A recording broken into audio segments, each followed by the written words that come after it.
Hello, welcome to Chaotic Call. My name is Starwin, and I have no clue if my freaking camera's working. But hey, I'll look into it soon. Maybe I won't. I don't freaking know. I'm feeling camera shy today. But hey, guys, time to play D&D again. You guys want to play some D&D? Yeah. Yay! D&D! These are Yay!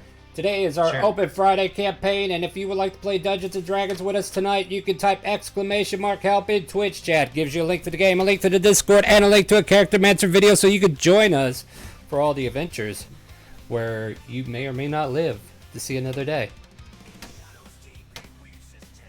The Ethereal Bleed is a plane between life and death, and your character at one point has been stuck there. Oh, excuse me. And I need to mute the music on stream and get the in-game music going. As I was saying, and you know, you guys have started with no memory. Some of you came from Ivanera. Some of you were adventurers at other timelines.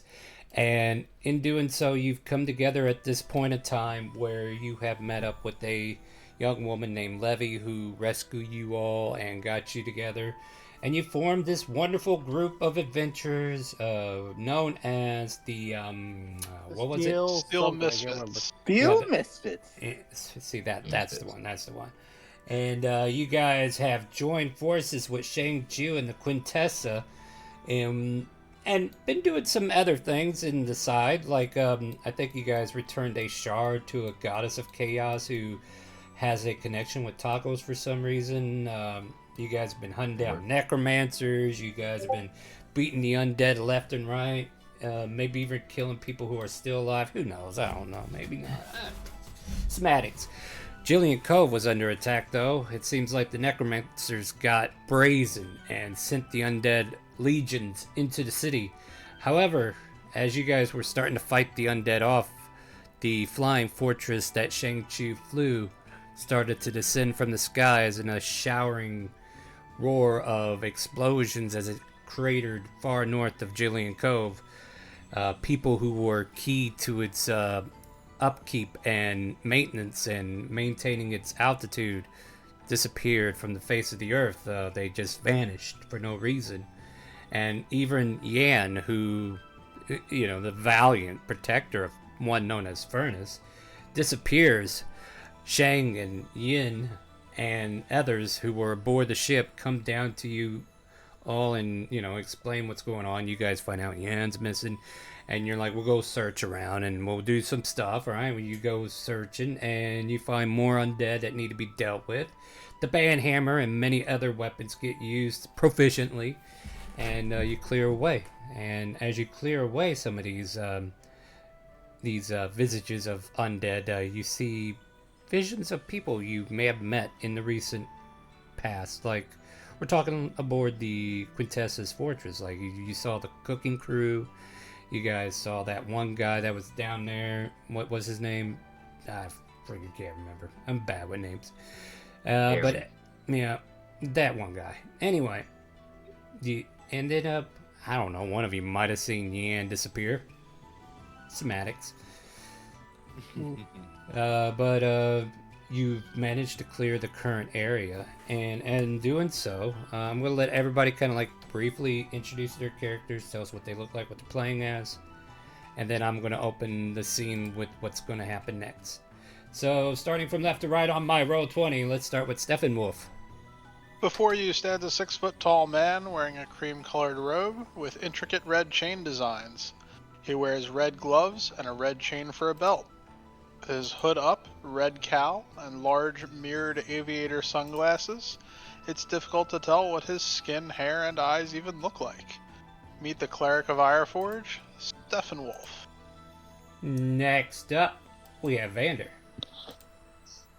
Standing at 6 foot tall, wearing pitch black armor accented with red, wearing a mottled green, brown, and black cape, is everyone's favorite human paladin, Vander. He's got a big old reddish blonde beard sticking out from under his helmet, wields a giant fuck-all hammer, and is probably currently coming down from a haste. Yeah, that lethargic feeling kicks in. Isho!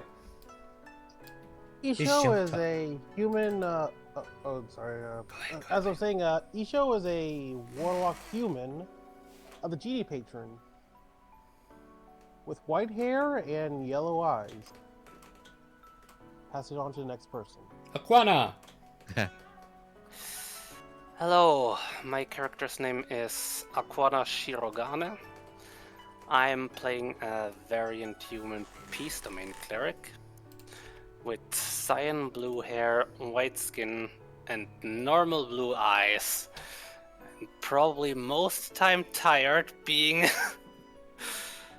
the nurse of the steel misfits. Are you sure about that? I don't think so. Anyway, moving on. Neo Metal Greta. Neo Metal Greta is an Automatron Wild Magic Barbarian standing 4 foot tall, having wily hair, and wearing a dark tank top. You definitely get the feeling that he rules for wares. She's in he is currently not in up to peak condition right about now. But he's ready to fight for the Steel Misfits or whatever. You don't say. That's about it. Hey, Wallace. All right, as this character approaches down the road, the camera pans, and we go to a small flashback scene of Wallace with an Erlenmeyer flask and putting little drops of something over a flame. His floppy brown cap, his purple mottled skin, all 3'8" of him, in his very lovely leather coat, just working away and tinkering, and he's walking down the road. And he's got his hand over his head and he's casting non-detection.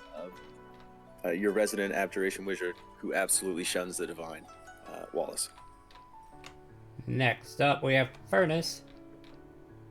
What's up? I'm Furnace, Fire Genasi. I get a bunch of different types of magic. It's kind of a whole thing. And right now, I'm doing my absolute best to not get fucking smited by my possibly dead girlfriend, possibly missing. I'm trying my best to not get, fucking obliterated by her grieving family. So, Yeah, you're just a human pinata for their emotional punching bag. Yep, sounds about right. Don't worry, family Furnace. If you let me die, I'll kill you myself. Yeah. Ailing! but let's find her.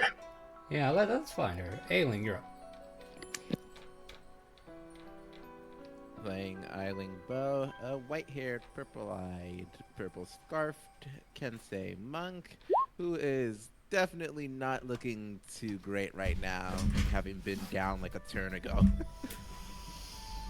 Alright, next up we got Put. Hello, I'll be playing Putt. I am a 2'8" black kobold with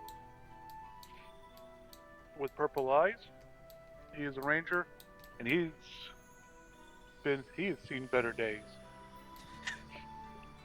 Yeah, apparently you're still alive, so it's gotta be better than some. Damien.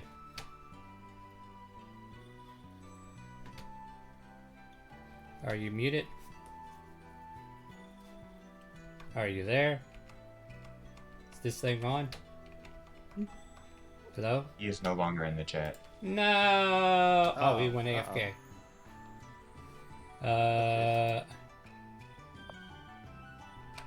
Well, someone send him a tell and let him know that his turn came and he could take it when he gets back in here.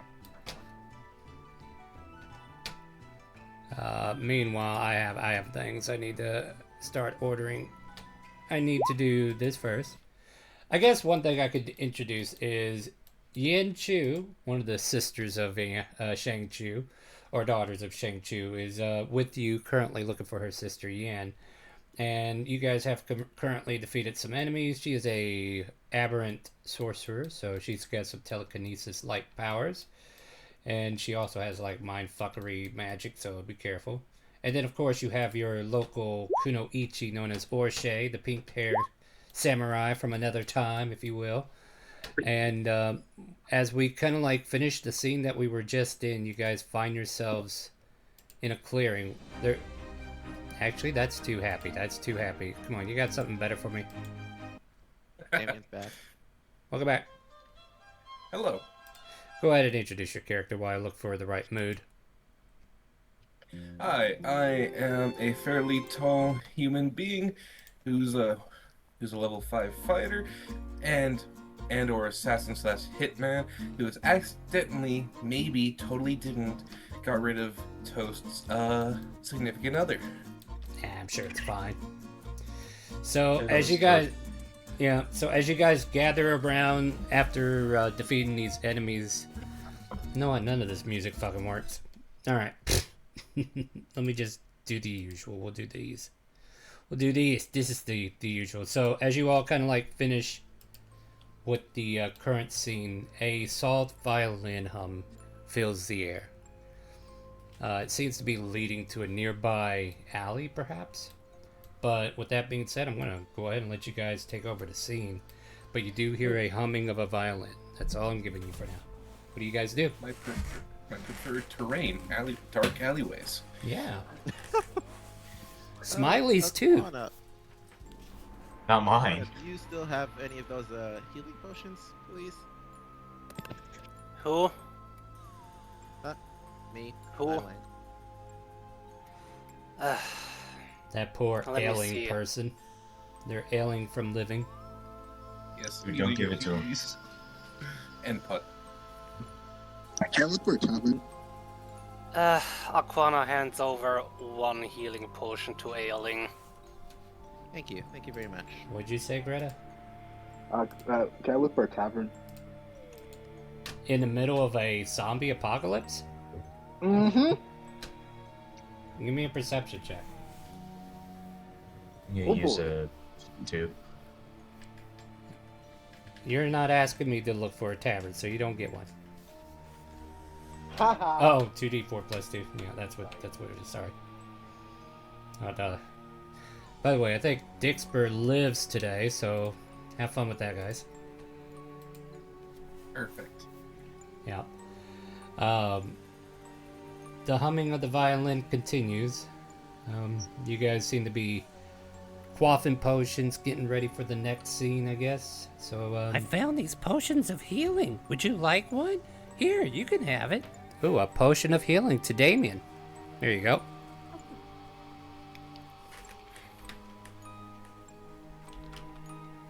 Does nobody else hear that noise? Noise. The violin? Yeah. Uh, Like I'm in the middle of like a disaster zone? Is that what that is? Yeah, I'm going to go investigate and look in the alleyway. I'm gonna sneak. I like to go to the alley. Alright, can we I'm group gonna up to where we join are in... Damien. Yeah, so let's kind of like group up to where we are. We'll say it's this alleyway right here, where that's coming from, right? Like, it's further down, Okay. but, you know, we got like a short map here. We got the power of imagination on our side, guys. It's all good. We can do this. We got this. So as you approach said alleyway, you know the red mist that's kind of like floating around at your feet kind of seems to be swirling, like it's being sucked up like a vacuum cleaner into this alleyway. And as you enter into the alleyway, you see what looks like a red portal starting to form. Maybe not like a portal, but it looks like a swirl of mist that's kind of like looking like it's becoming something, right? Maybe Strahd's coming out to bite you in the neck. Who knows? So, Well, you- is it similar at all to the turkey orb portal thing? No, I don't believe so. Thanksgiving was last month. I know, it's just mean, but the idea behind it. No, this is a different kind of like it doesn't show up as like a portal. However, you all kind of recognize this portal for some reason because it seems to be like a formulation of the portal that dispelled you into this material plane. That looks freaky. Yeah. Yeah. Does anyone want to go Gives touch the himself lay on portal? hands. Sure, I'll do it. Furnace begins to walk up to it. What do you think you're doing? Yin says, stopping you. He just said someone go touch it, so No, I don't asked you if dare does touch it. someone. Listen carefully to me, Yin says. If something happens to you, you think I want my sisters wrapped on my head? Oh yeah, if I did die, she would go to hell and drag me back. You're right. Yeah, Beats of he stands sweat right now. accidentally form on my face. I'm gonna Well- pick up a rock and throw it at the mist. All right. As you throw the rock at the mist, there's a white holy light that appears for a moment. What was the name of that one guy who was the head cook? Ezekiel or whatever his name was. You know, the one that made the really good cinnamon buns. Jerry. Commander, I Jerry, think, yeah, that was his name, Jerry. So Jerry comes walking out like, where am? Hey, bah! There's a rock that hits him right in the forehead, and he falls to the ground and goes, ah, Jerry, no! And the rest of the cooking crew comes out from behind them, and they're all looking around, dazed in disbelief. Where are we? Who are you? And you know, they start questioning. Like they're all pointing fingers, like, who are you? No, wait, I know you don't. You know, like they're starting to get reacquainted. Oh. You guys recognize this kind of effect. Oh, You no. recognize the bodies in the water. And then another person steps out. It's that other guy down the hall that, you know, helped maintain some of the maintenance stuff. And he appears, lost, confused. Probably Mark, or whatever his name is, who knows. I'm sure he had a name. And it just kind of like continues for a moment, like even more of this crew that you guys have formed a bond with, or at least seen at one point or another that was on the fortress, start marching out in droves, like. And as you're kind of like looking through the portal, you can see a silhouette of a woman kind of like playing that violin noise that you're hearing, and another one that kind of matches the silhouette of Ninny. Almost like there were two guardian angels on the other side of this portal, guiding souls to a rift that will return them to the time that they were taken from. As these souls start marching out, the violin starts to stop playing, and the violinist kind of like steps away from the portal, and the Ninny herself kind of like steps away as well. The portal seems to linger for a moment, and it looks like it's about to close.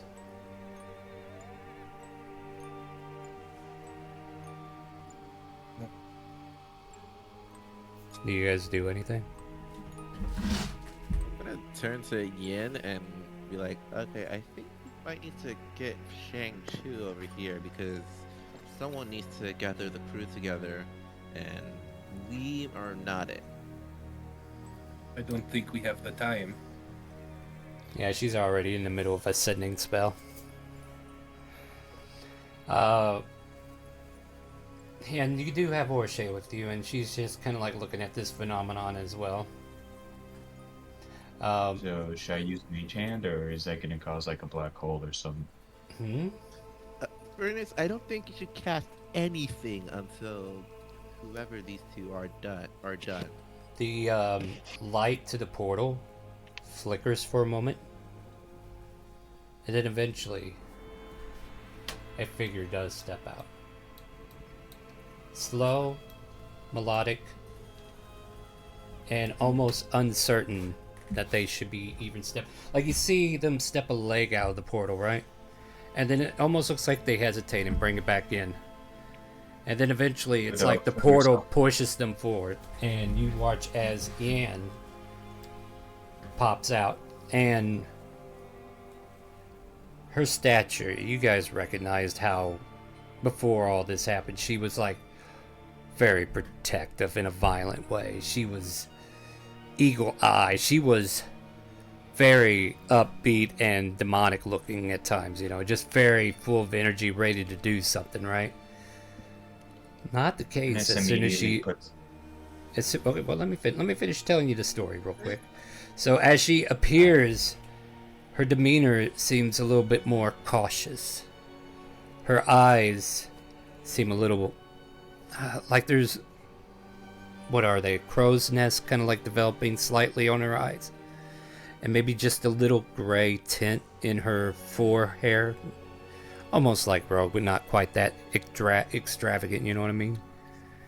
But she just kind of like looks out and just not being the same upbeat person that she is. She just quietly exists for the moment. Ernest Welcome back. immediately puts his arm like in front of Yin to stop her from like rushing towards her and goes, "Yo, dog, what's your name?" You say to Yen or Yan? To Yan, what's your name? I'm Yan. And your What's her name? furnace. Points to Yin. That's Yen. Oh, thank God. Okay. To think that you would think I would forget you or anyone that I Oh, love. God. It's just these things have a weird way of working. I've experienced it firsthand. Yes, I'm aware. Are you okay? You don't look okay.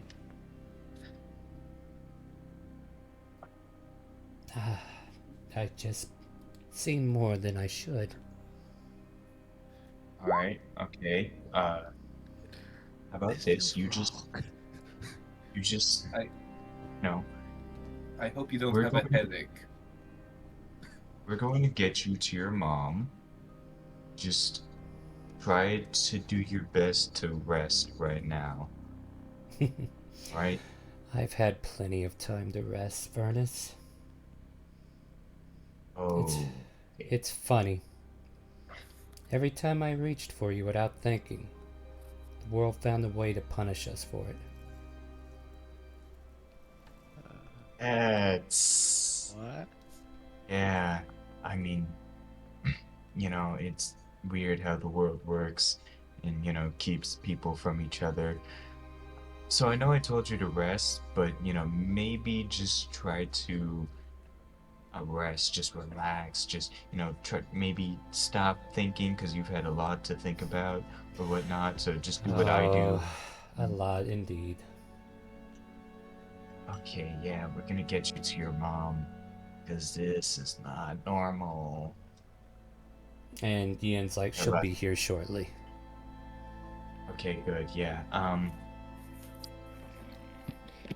Yeah, Furnace is just sort of awkward right now. He doesn't know what's going on. That's not usually how Yan acts. I think everyone is very wary and seen some shit right now. We should find a place where we can bunker down and take a quick respite, or we can I agree. continue on rescuing the rest of this place, because we were told we need to save at least their casino. So, as you're kind of like watching her demeanor and everything, Furnace, you can see her kind of like biting her lip. She looks at you in short bursts, but she tries not to maintain eye contact for too long. Like, I mean, you could do an insight check on her if you want. Yeah, I would love to know if you're actually capable of reading the new Yan. Before that, No, there's no before. What do you got? What do you got, Alan? Did someone need an advantage? I was gonna Here you throw go. Furnace the advantage. Well, wait till he rolls, then see if you need to give it to him. You've been given advantage. Go for it. Don't say before that. Say it after that. Fine. Go ahead, Furnace. You can roll again. Hey. 19. Here we go. We can finally tell a story. Yan's gaze is as she's worried. She's got this fear in her heart, whatever it is that's got her. You could tell, like, this isn't the same Yan you knew 5 minutes ago or whatever. This Yan that you see here has experiences that aren't making sense. And as you're, having this conversation, hearing her, seeing her, motions, her demeanor and what have you, you get the feeling like she's afraid to look at you too long, as if that might make you disappear. Does that make sense? Yeah. And she seems kind of distant. Like she's being super cautious. She's very worried that if she does something wrong, the glass is going to break, basically. Hey, Furnace, as I place my hand on his back, look at that. If you were to reunited, and I push him in so to get close try to force him to hug a little bit. Hug. He's you like res- a he's like he's like a scared cat. He sort of just straightens up as soon as he gets shoved, and he's like, "Oh shoot, She Come catches on. your hey, arm and holds on tightly to it. hey, Yan, Yes. look, I don't know what you saw in wherever that was, and you don't have to tell me, but you're not right, or something's not right, and I'm not going anywhere. Yin's not going anywhere. Your mom's gonna be here soon. Everything, for the most part, right now, is all right. Could be better, but it's all right. All right.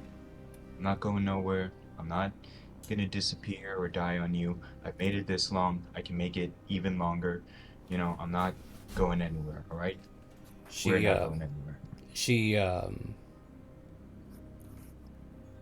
she she's like tensed up, right? Like she's wanting to not let go, but you hear her say to you, "Please, don't make me count on you again." And she quickly lets go and kind of like moves away from you, almost like she's ashamed. Yeah, this is bad. He sort of just backs up a little bit. Just, Yen, how long until your mom gets here? She was on the other road to get here. I have many questions for my sister, but I will wait until she gets here to address them. Yeah, we all have questions, I think. I'm just going to stand by in the meantime.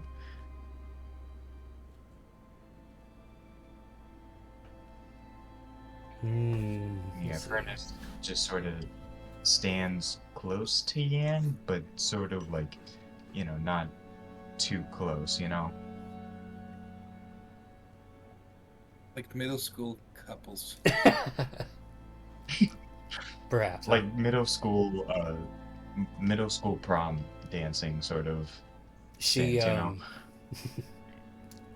she says towards you in a strained voice, "I stayed alive in 1,000 broken worlds because somewhere in them you still looked at me like I mattered.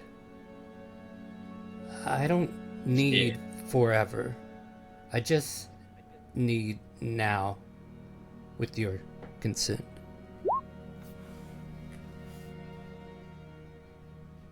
I can't give you now.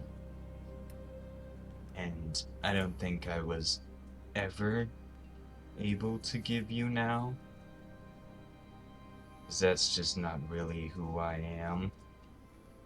I oh, I'm gonna be honest, I sort of accepted death as soon as this adventure started. I didn't think I was gonna get here, and I was never ready for whatever we have.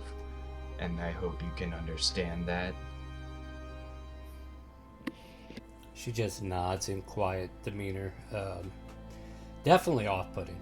But as you see her go silent, listening to you and acknowledging, you hear footsteps coming from across the way, like hurried footsteps, and you see Shang stop at first. She knows. God. Not because of magic, because mothers recognize posture before faces. And Shang approaches, saying, "Yan?" Yan inclines her head slightly. Not a bow, not defiance, recognition. "Hello, mother." Yin is the one who moves, now that her mom's there to kind of like oversee things. Anger, relief, confusion, all tangled. "That's not funny. If this is a trick." Yan turns to her, really looks at her.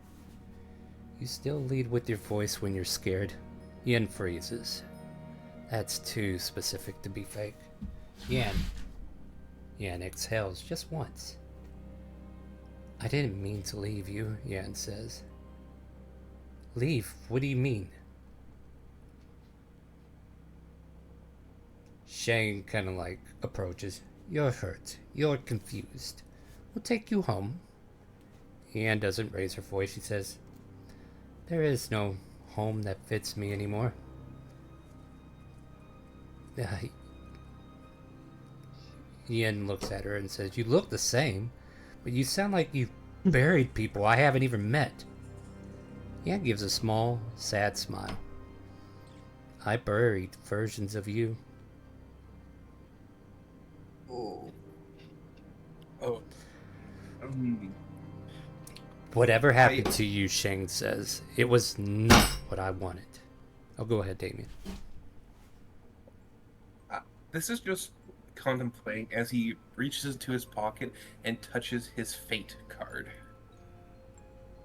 He could make this entire situation disappear. I'm not sure if I want to. I don't know if he would want to. I got a story here that would really screw it up a bit. Save it for yourself at the moment, all right? Let's see. And let's see. Not allowable in this whole situation. Yeah, just for I this thought we situation. said that Yeah, like yeah. several weeks ago. That is true. Yeah. So yeah, suspend I the fake card for now. that being mentioned. No, that's fine. That's fine. Yeah, I didn't bring it up. Yeah, there is a story that needs to be told, so we will not be able to manipulate fate, particularly on this, but definitely on anything that affects you directly. Like, you know, something accidentally kills somebody, absolutely do it. But for right now, though, I think this story needs to be told because it's to help help the bleed storyline better. All right. So the bleed is causing a malfunction in my card, and you just feel it. It doesn't work. Yeah, the are out of order again, but just on the strong cards. The weak cards finally got to be used. Shang was like, whatever happened to you, it is not what I wanted. Yeah, nods. I know. And Shang is kind of like taken back for a minute. Yan takes a step back, not away, just enough, get some breathing room. I didn't come back to undo you, or to punish you, or to take your place. She looks between them. I came back because this moment still has a choice. Yin's voice kind of like wavers, the spider. So what? You're just going to watch us? Judge us from the end of the world or something? What's going on? Yan meets her eyes. No, I'm going to stand here and let you decide who you become, knowing what it costs. Did I lose you? Shang says quietly. Yan hesitates. This matters. Furnace raises his hand slowly. Not yet, Yan says as you raise your hand. Puts it back down. What were you going to say, I wonder? He was going to sidebar with Yin and Shang. Oh. Okay, so you kind of like thought against that. And Yan doesn't even look at you during this exchange. But she says, some things survive because no one tries to own them.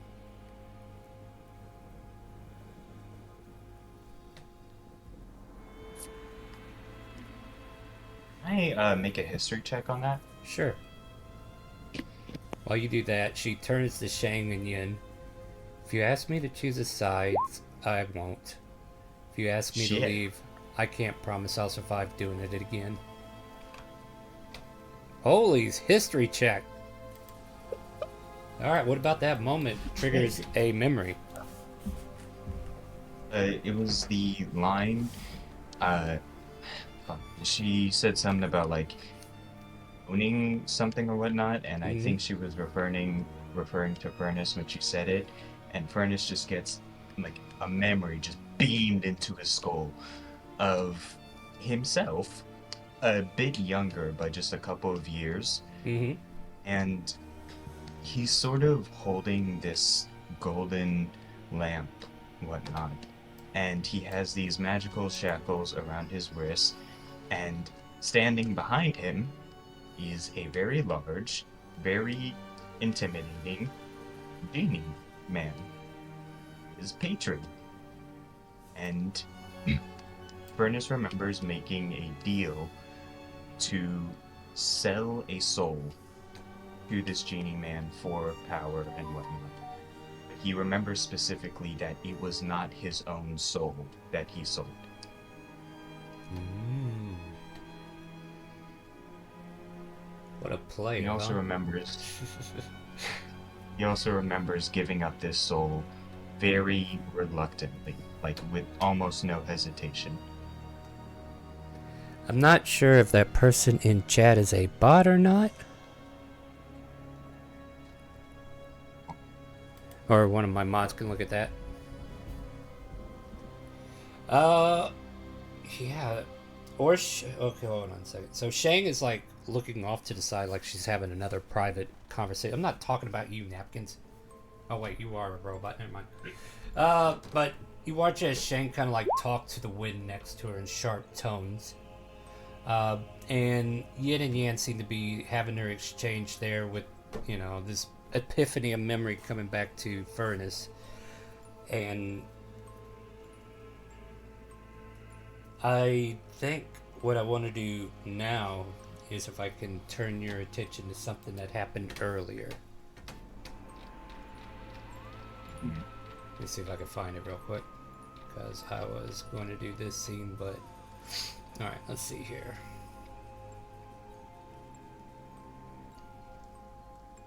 Yeah, that account was made 13 minutes ago, so I'm calling it a bot and banning it. Thank you, sir.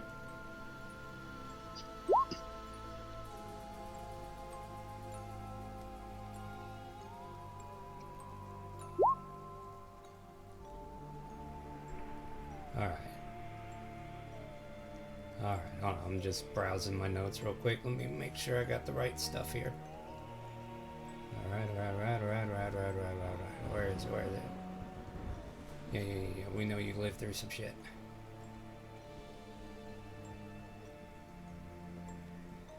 As the spirits that were being brought together in the Ethreal Bleed before you guys rescued them, the group leaves. Like they're finding the portal by the spirits that had led them to safety, and in doing so, they all start reappearing back in the material plane. But beyond there, we see Yan's spirit linger for a moment, and she hears a voice in the distance. And if Star would actually find where this was notated, I would be able to tell you what she said.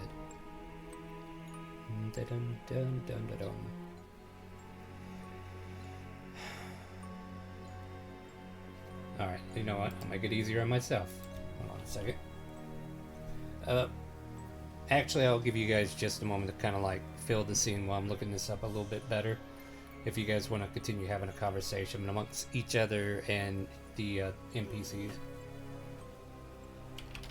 I don't think it's appropriate to build conversation right now. Alright, well then, Yeah. give me a minute. All I do is like I still hand on my hammer, but I walk to the side of this building and just slump against it. Like that's all I do.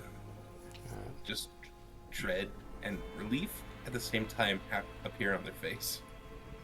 Furnace doesn't know if he's allowed to move. I even need some maintenance. Maybe you have some wine or alcohol. Actually, in this space, can I roll a history check on the hesitation from Shang Chu? Yeah, go for it. Okay. These. Okay.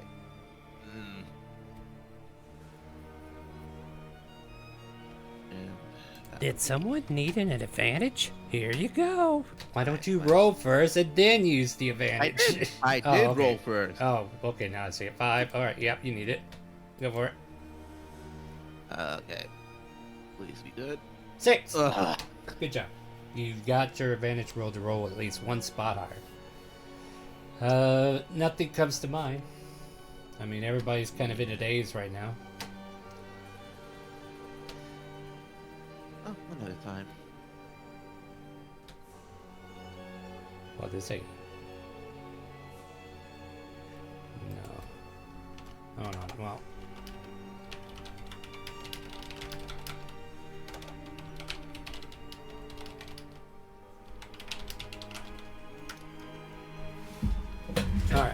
I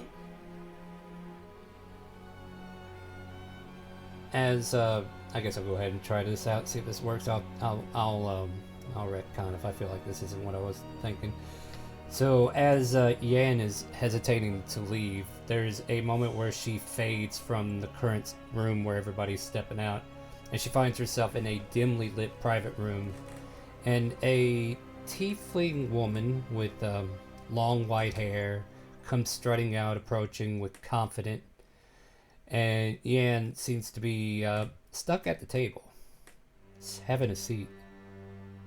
Yan, I'll get straight to the point. I have resources you want. I have connections you need. And I'm offering a deal. If you're smart enough to take it. Yan tilts her head, eyes glistening, teasing. Oh? And here I thought deals usually came to me. How bold of you. Bold and intriguing. Oh, I don't do bold for fun. I do it because I see opportunity. I want influence. Access. Power. I can give you that, but it comes at a cost. Are you willing to pay? Yan laughs. Cost, you say? I do love a little challenge, but tell me, is this cost really just a cost, or just a clever way to see how far I'll go? It's neither clever nor game. It's simple. You help me achieve something I need, and in return, you get what you want. No tricks, unless you try to play me. Ah, you wound me. I never play tricks unless the game calls for it. But your offer, your confidence, the terms, very tempting indeed. Temptation isn't trust, says the tiefling. You take this deal, Yan.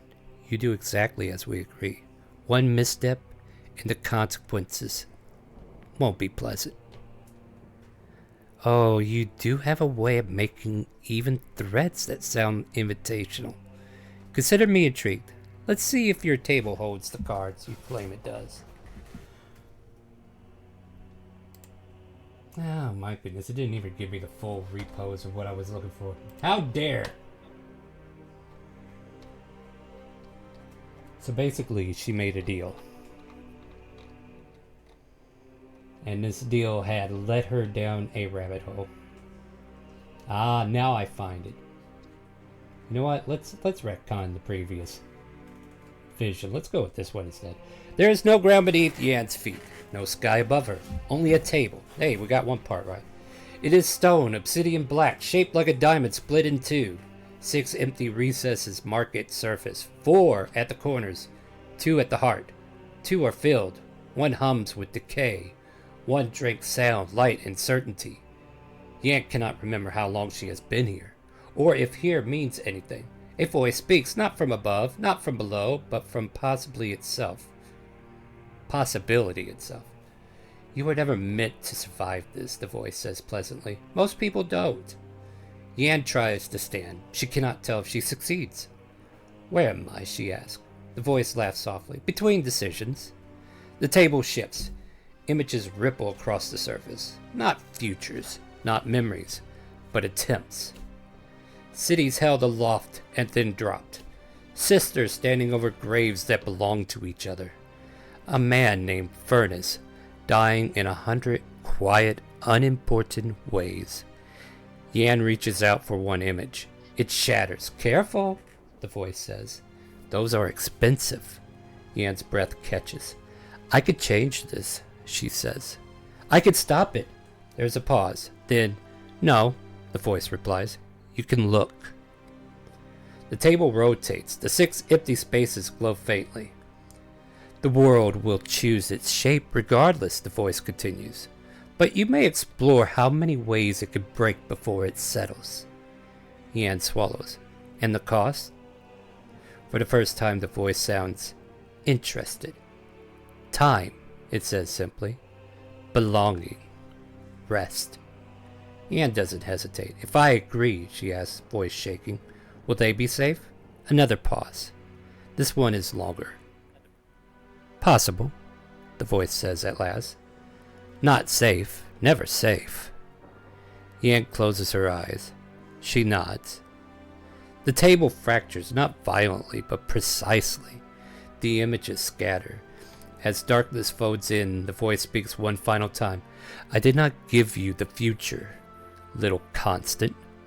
I gave you permission to look at it, and the strength to keep loving anyway. And Yan begins to fall, sideways.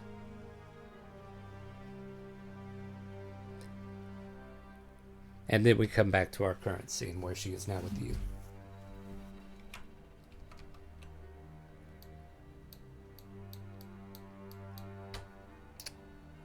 The other groups of people that have been expelled from the bleed start gathering around Shang and Yan kind of like keeping separated from everybody.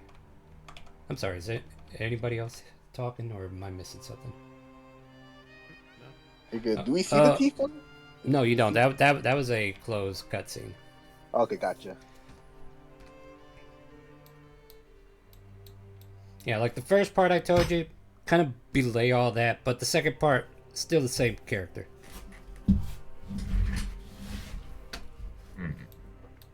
Alright, and Ian and Shang start finding the rest of the crew, and they start looking towards the destruction north of the city. And Shang tries to separate herself from the crew and tries to go towards Yan, but is constantly bombarded. What are we supposed to do? Are we going to go back? Where are we? And there's still many of them who don't even know who they are. Some of them are starting to come to their senses and whatnot.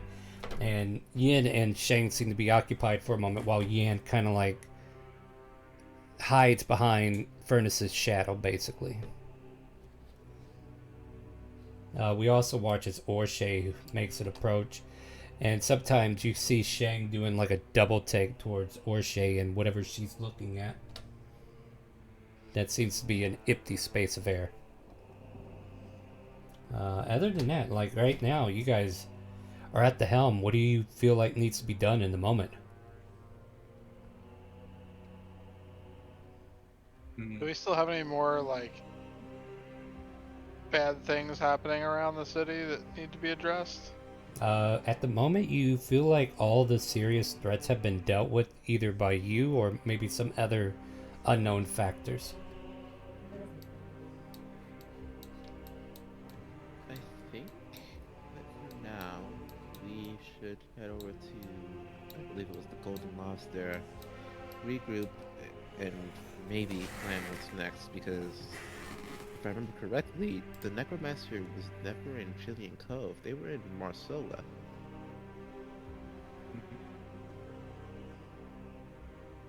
At least that's where they were headed. At least, yeah.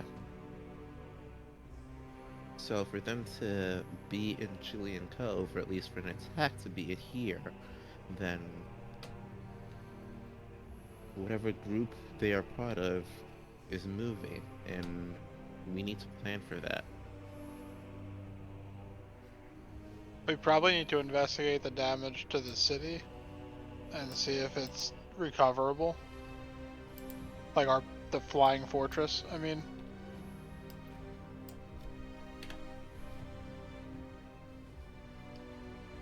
You guys go ahead and figure out what we're doing. I mean, for that, we'd need someone specialized, no? Know anyone who can fix it? Chang mentioned a while back that that fortress costs quite a lot. So I don't think repairing it will be as easy as it seems. Definitely not something that'll happen overnight, I'm sure. That insurance claim is going to be big. Well, it kind of sucks. She is the insurance company, too. Oh, wow. She has to pay herself out. Being a mob boss is never easy. Anyway. She controls the government. She's trying. But, I think Shane will finally cut through her people and says, I agree with the previous statement. If you all wish to head back to the Golden Lobster, we can regroup there and then decide how we're going to approach the fortress. We could talk more when we get there. She says, specifically looking towards Yan. Yan just gives her a nod and a soft smile. And I'm just gonna sigh in relief because, yay, Shang agreed with my plan. Well, then she also wants to go to. Oh yeah, maybe you're getting some favoritism. Let's find out. All right, so you guys, you tell me. You still, but we're still all going over there, right? Like I know I said something, but yeah. All right, I just don't want you to think I'm forcing you to go there. Get your asses over here now. No, To the lobster. To the lobster now. To the Stat. lobster. We need I a will- double dose of stat. I will also say that Furnace sort of like puffs up his sleeve and like puts his arm like towards Yan in case she wants to hold onto his sleeve or whatnot. Yeah, she grabs onto it as if you're Like, guiding he's her showing- around. He's showing like bare minimum affection. Seems to be enough to keep her from whatever it is we think she might need to be kept from. All right.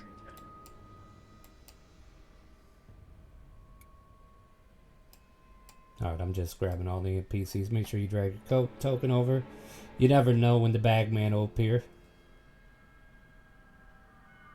I mean, what? What? Nah, I'm sure it's nothing. Don't worry about it. He'll be fine. Yeah, it only hurt for a moment. Only hurt for a moment.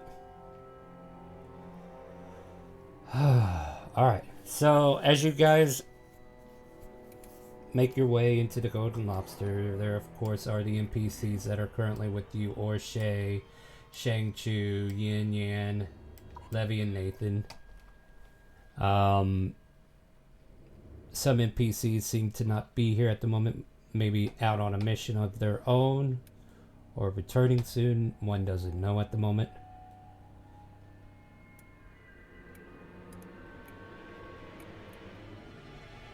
That is also an option as well, I say to myself, not telling you anything. Do I see any like booze here? Oh, there's a whole freaking area dedicated to boobs. It's a freaking casino. Oh, yeah, I'm immediately going to that place. Okay.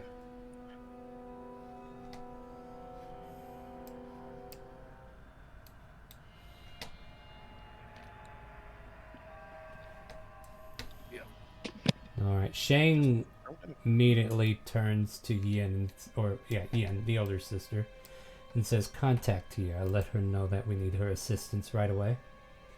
Maybe even have the mages make their way here in bulk so that we can get more help." Alright, Mom. And Yin kind of like goes off to a corner to send her messages. Yan. And yeah, Yan's still kind of like clinging to Furnace's sleeve at the moment, and just quietly lets go. "Yes, Mom." It doesn't seem right of you to be calling me just Mom there. Are you sure there's nothing I can do? It's just gonna take time at this point. And Shane kind of like snaps her attention to the shade next to her. Orshay approaches, and then her attention gets snapped away from the shade and looks over to Orshay. "Yes. Everything alright? You're more familiar to me than I need." No, nothing's needed at this time. I will talk to my folks, and we'll see about rendezvousing with the fortress and see what damages can be done to stop the damages that have been done. If your group wishes to find some other purpose in the meantime, you're more than welcome to do so. And once we're ready to continue our journey, whether it be through old means or some way we repair the fortress, I will have my daughters get in contact with you. Till then, still misfits, I'll let you do as you need. Oh, and I will make sure that you get paid for your efforts. You have done Jillian Cove a service today. Money will be appreciated. Yep. So for completing the scenario up to this point, everybody gains 500 gold. Hooray! Let's go. Hey, Yay, let's money. Money. Everybody loves money, right? Yes. That's all we after, then. And for the most part, most of the city has been saved. You guys did quick response to get out there, and nothing too like the whole city was put under lockdown while the undead threat was happening, and you guys managed to thwart it. So yeah, 500 He dealt gold with the is strongest of them. Yep. You dealt with the strongest of it, and of course, like there's still Quintessa operatives in other divisions that were not taken by the bleed that were helping as well, and maybe other adventurers who managed to make it to the city as well to help. But we won't go into that too much. We got enough on our plate, right? So I guess at this point, we're gonna call it. It's like nighttime, if I recall correctly. So we'll say it's getting late into the evening, maybe close to the midnight hour. Respite might be needed soon, but at this point, you guys are free to do whatever you want. Just keep in mind it's late. The casino has been shut down for the night for any inside operations, so there's no dealers or anything.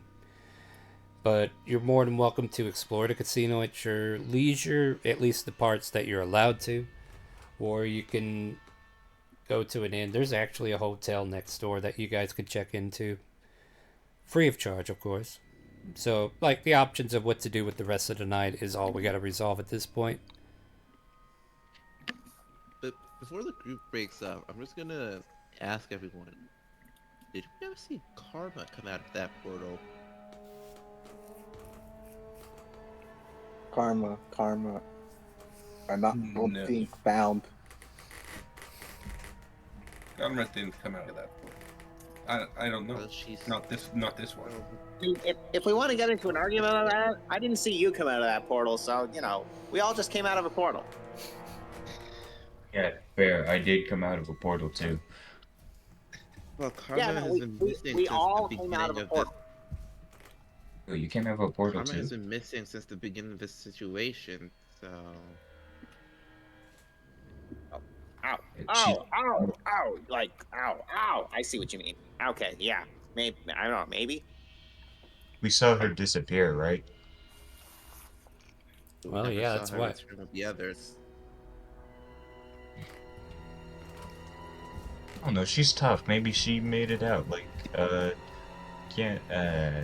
the others did.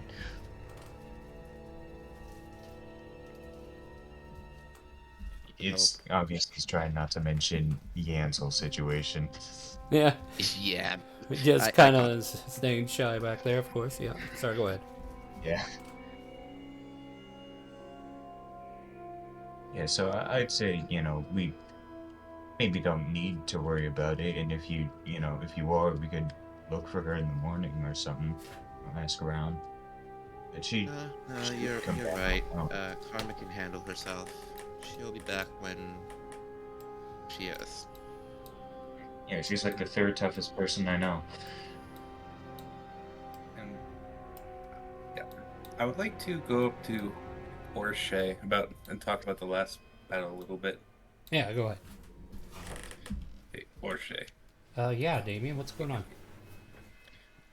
did you see what happened to those scarecrow guys once they fell? What, the ones back at the Hollow, or?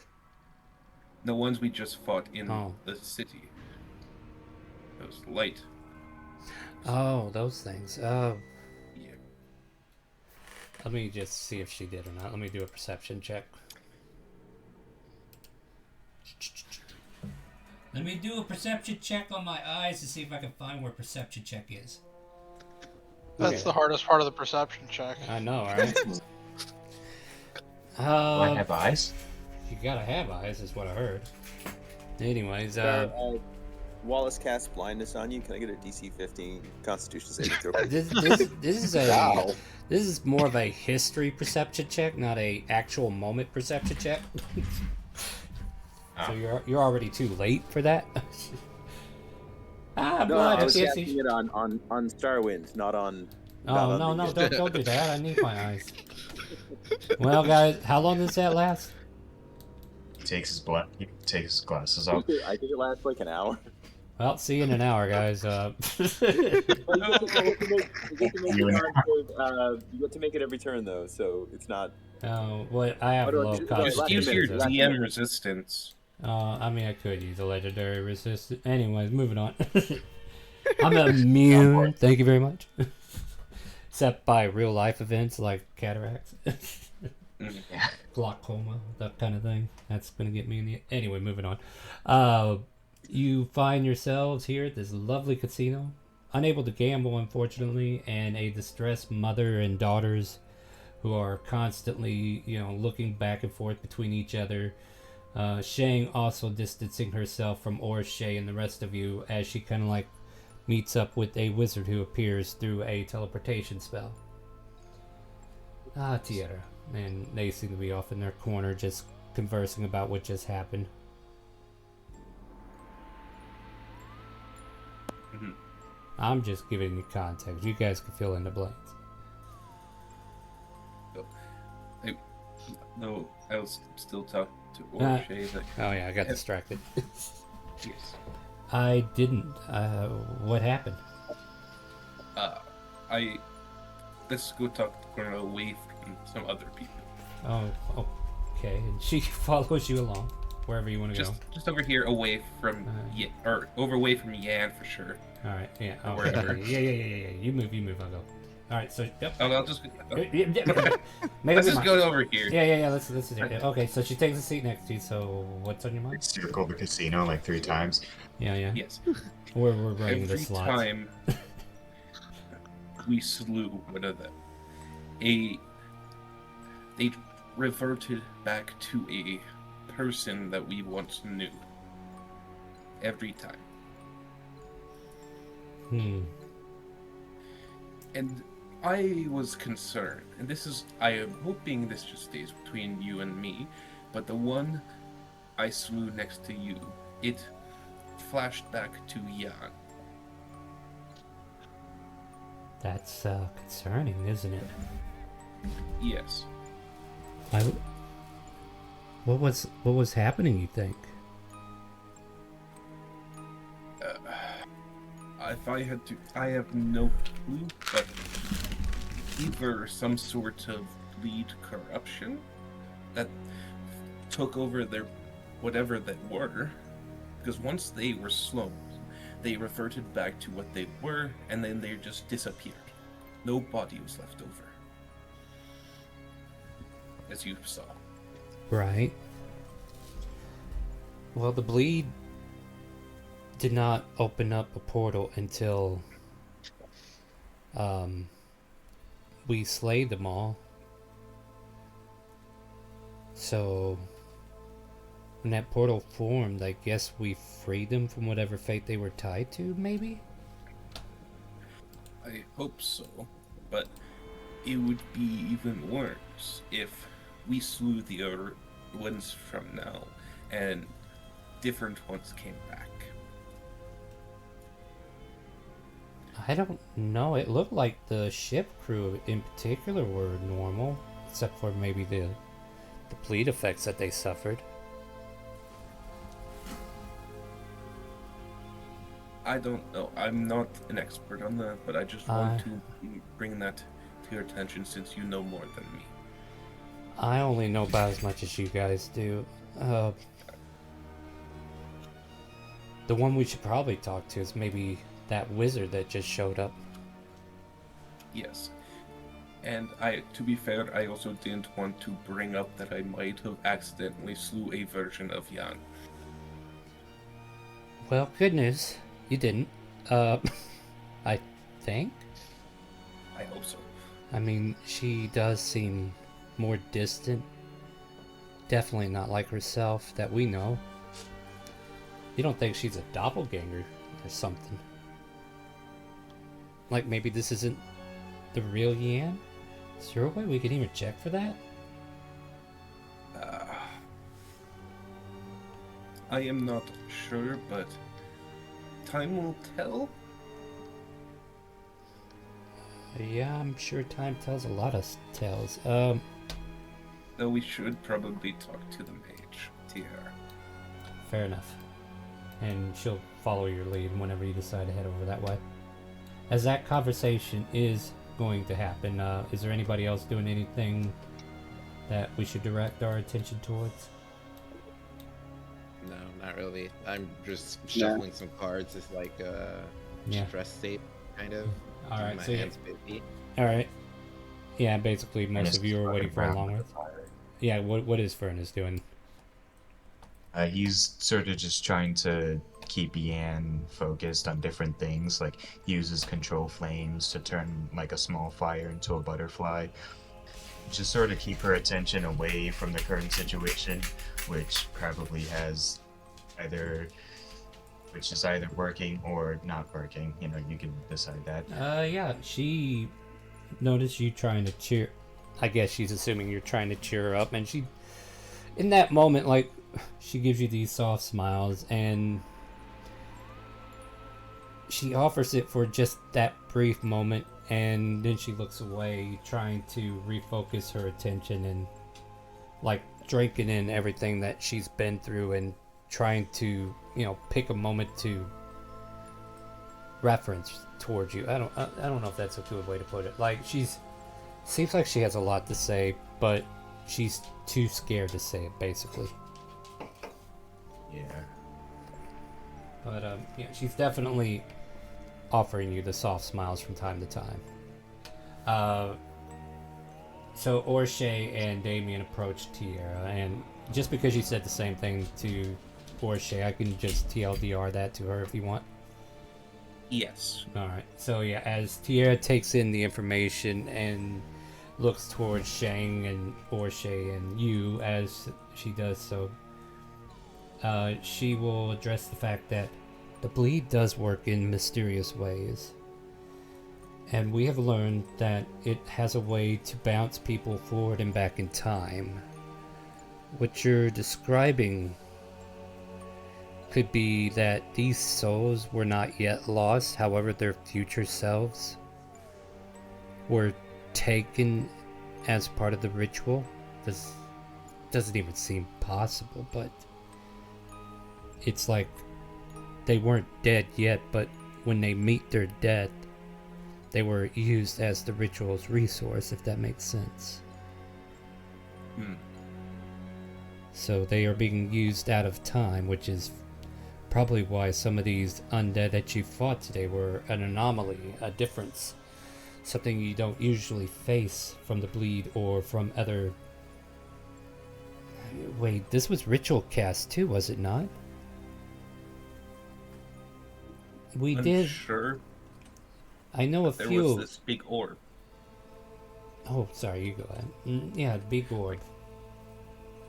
By the seemingly magic caster who was in control of these undead, had this large sphere that we couldn't seem to do damage to. So somehow they were able to manipulate the bleed using the souls that it captured, and then use those souls' death line to create the undead that they create. And she seems to be holding her hand over her head like she's taking in too much information, and she's just spilling out what she's concluding. Not even certain this is actually what's the truth, but she seems to be trying to make it make sense. So basically they used the souls before they died, but technically since they were in the bleed, they were considered dead, and now they're using them for the rich, and she just keeps going in circles with that. Like, how is that even possible? So the souls were... And Orshay's like, yeah, this is above me. I don't even understand what she's saying at this point. Like, yeah, it's... time bullshit. So basically what I understand, Orshay says to you, Damien, is if we see these rituals happen, we need to interrupt them so that people who are involved do not become undead before their time. But it is not their time, Tierra says to them as she kind of like grabs Orshay's, like the sleeves of her outfit, but it's not their time. So, yes, from not their what time. I hear from Yes. you guys about the bleed, you go back and forth. But so definitely, a person from the future be brought to the past, It's possible. theoretically. Yes. So, and people from the past be brought to the future. So it would make sense if souls are in the bleed, that they are shared across all of time. Right. Time is a factor here. Starts to go in a circle again.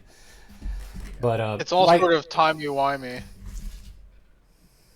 We just have to find when, let's say, those souls would be trapped in the bleed, and stop that from happening, and this whole thing would just not exist. Damien is not from Ivanere, correct? Or is he? I can't remember offhand. We've never decided. Do you want to decide now? I will be from here, but pulled from some time. Alright, so not from the Ivanere era, basically what I was aiming for. Yeah.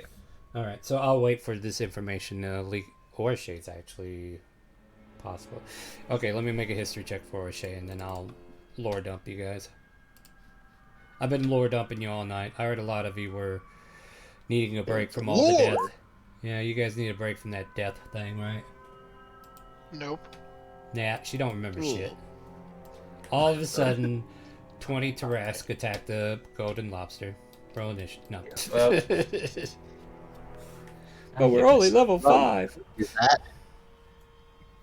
I won't do that. Belay my last.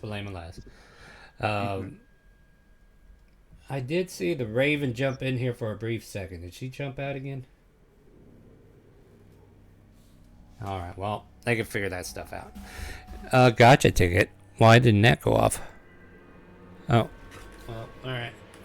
Who's that for?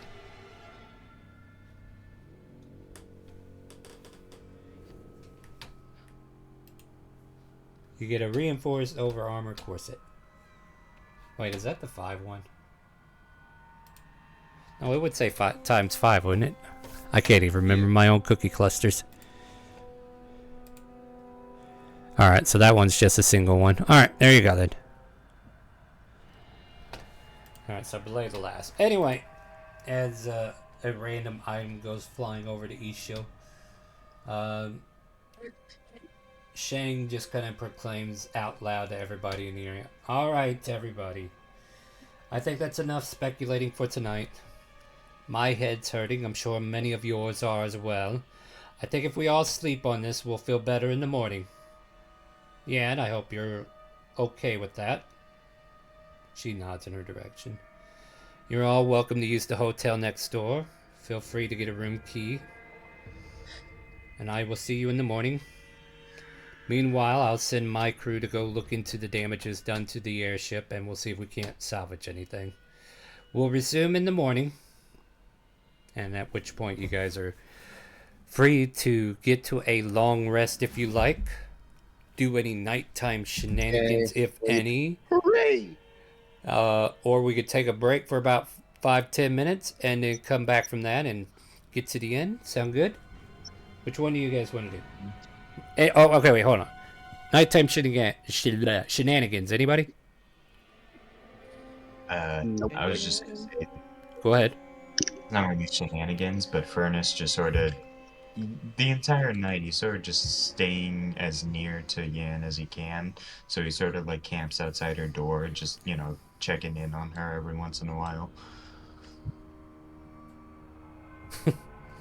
As you're like on that side of the door, unbeknownst to you, she is also leaning against that door on the other side and just kind of like in the same position you are. Just the door keeping the two of you apart.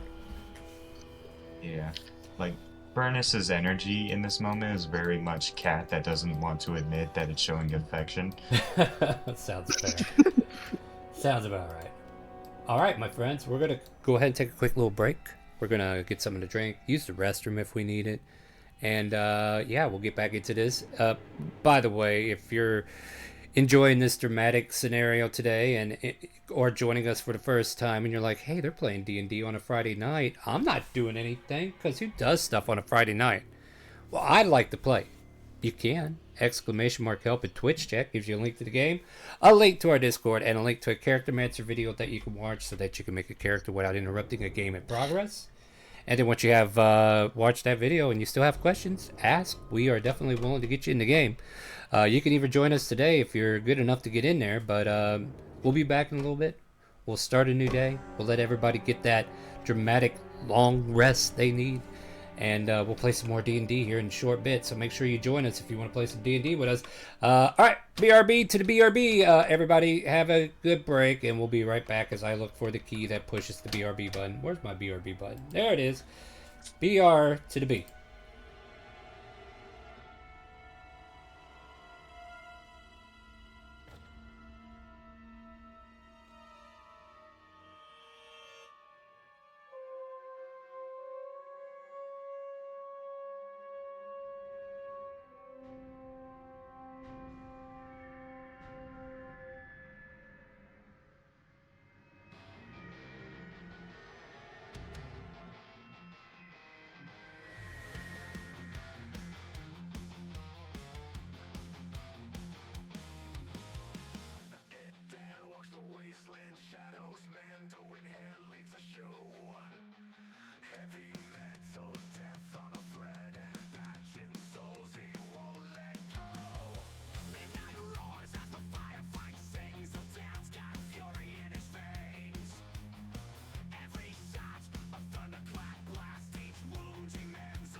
Dons his robes, his scythe in hand, to reap a soul from battle's sand.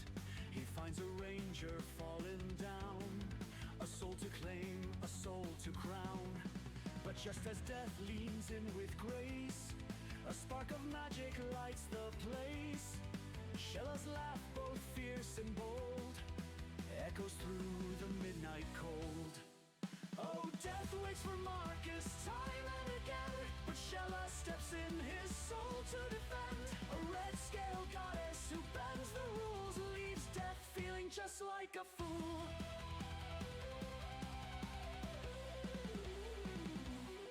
Another try, death sighs with gloom, as Marcus lies amidst the doom. Sword and shield lie still at last, surely now he's mine to cast. But Shella grins from worlds away, says not today, death, not today. With scales that gleam and eyes of fire, she breathes back life in her own style. Oh, death waits for Marcus time and again, but Shella steps in his soul to defend. A red scale goddess who bends the rules, leaves death feeling just like a fool.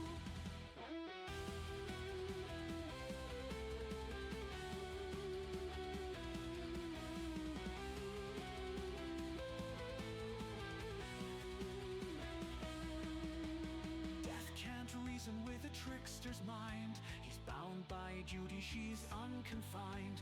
With every life he's meant to sever, Shella whispers, he'll live forever.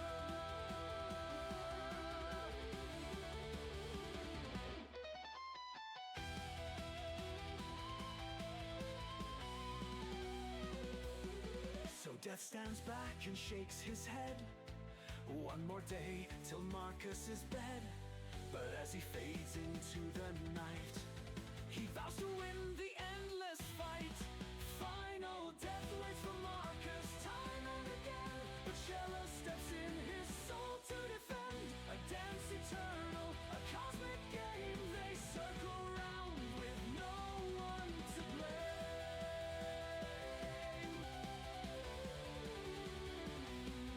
So long as Shella wields her charm, death will wait his side unarmed. With every battle, death's tired sigh, for Shella laughs and Marcus won't die.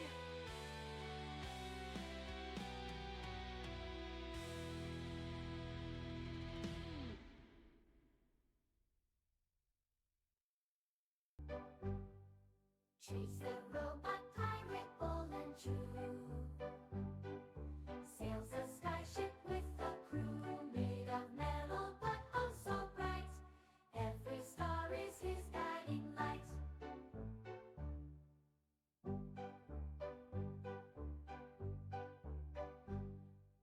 Karma's fortune flying high, swish and swash across the sky. Silver sails and golden wings, hear him shout the songs he sings. I can drive the pirate ship, oh yes I can. I steer it through the clouds across the land. With gears and bolts I'm on a quest to find the treasure and do my best.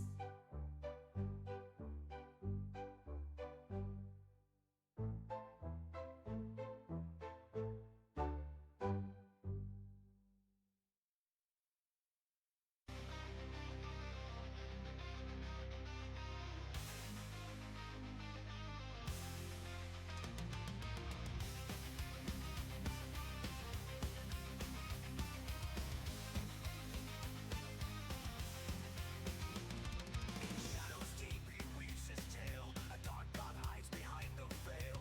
Whispers secrets in the night, fears hidden from the light. A trickster dancing on thin ice, his cauldrons brew his sacrifice.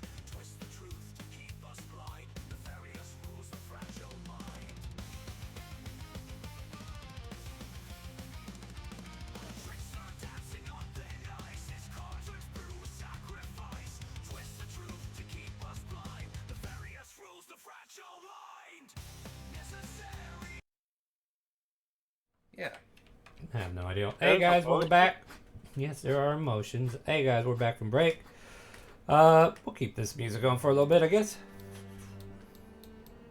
Oh, that would have been the right song to play. Okay, find it now, whatever. Alright, so we've all decided to get a hotel room for tonight. Rest up for the evening. Well, what's left of it, right? And wake up in the morning fully rested. As in, you get a long rest. You get a long rest. You get a long rest. and you find yourselves once again inside the casino headquarters. The city itself is starting to bustle again, returning to normality. There are several, what is it, like freight wagons being put together on the streets as you guys are like, exiting the hotel and whatnot. You can see large wagons, kind of like, they're all empty at the moment, and they seem to be getting set up to leave the city. But you all find yourselves inside, and you see what looks like a bunch of foremen, people who are about to go into the work area. But these foremen are like talking to Shang, and she's just giving out orders and everything. And Yin and Yan are kind of like hanging out there together, just kind of like talking. But Shang gives out the orders, and all these guys kind of like give her a salute and start rushing out the door as all of you start to encroach into the location. Levy and Nathan are not with you at the moment. Neither is Shay or Mori, but Shay is here with you, and neither is Radomir and Soraya for that matter.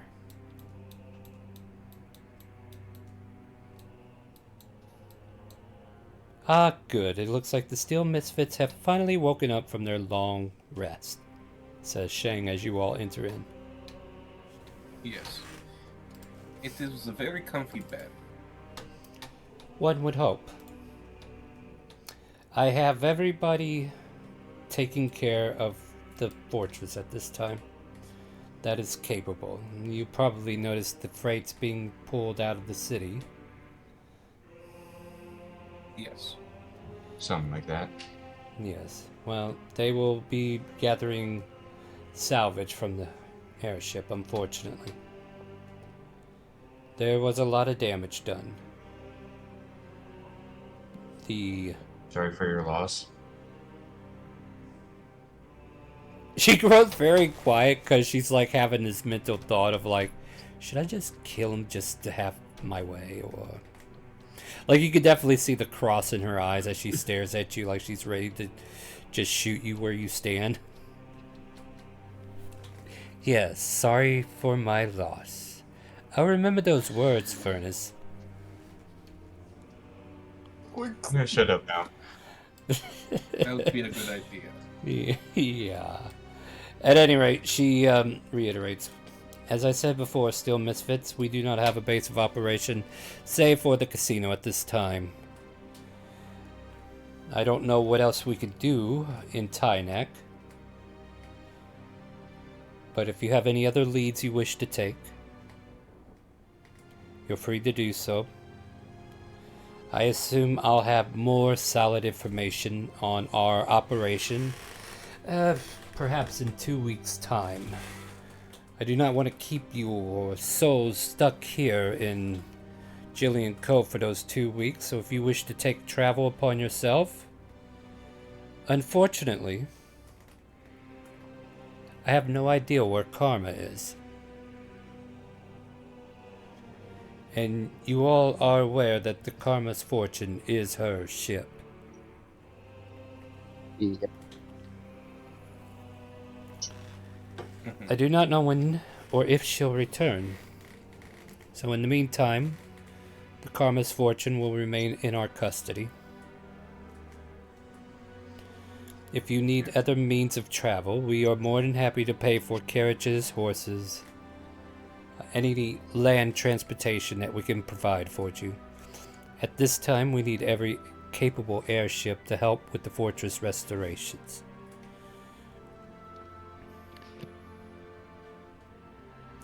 And you, points over at Furnace, do your best not to get in any trouble, you hear me?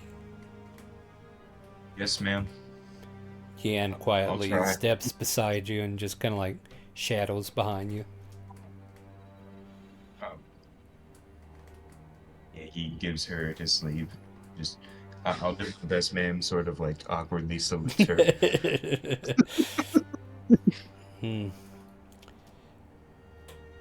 Alright, well then, Steel Misfits. I'll leave you to your own devices. What do you need from me?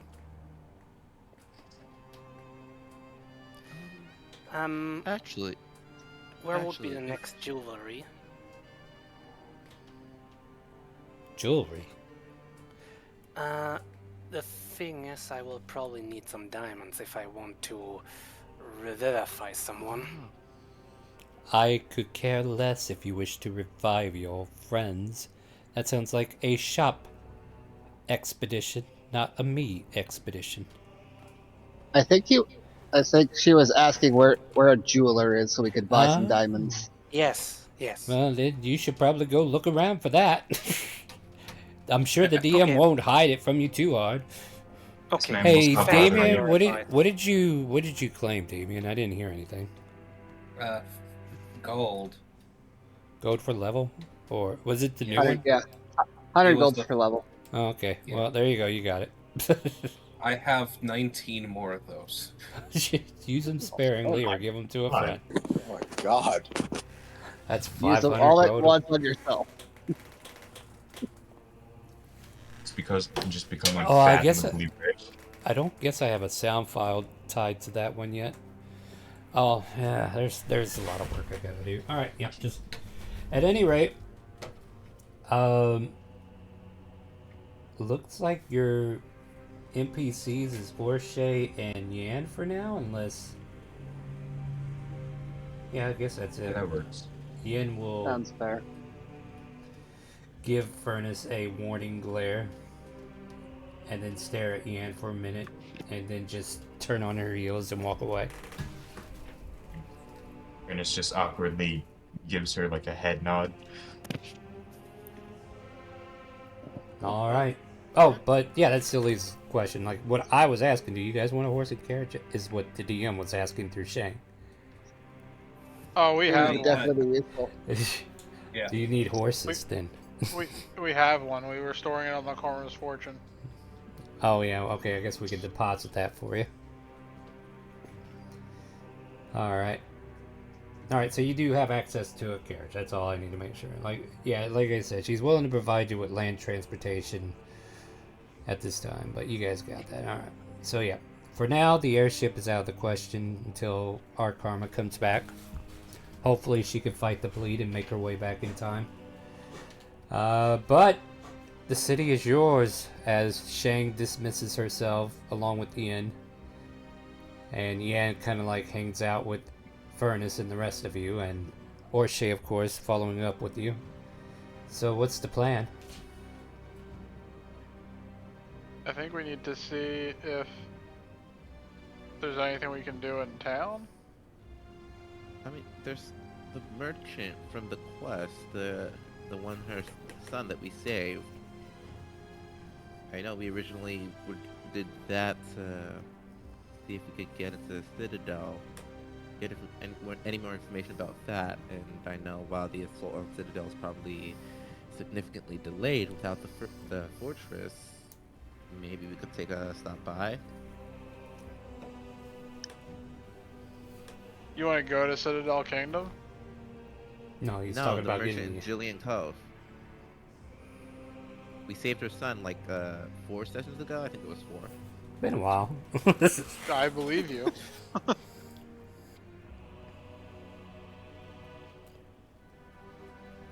Yeah, maybe we can get some information about her, about Citadel, or at least about what's going on in Marsola, because the Necromancer is still at large.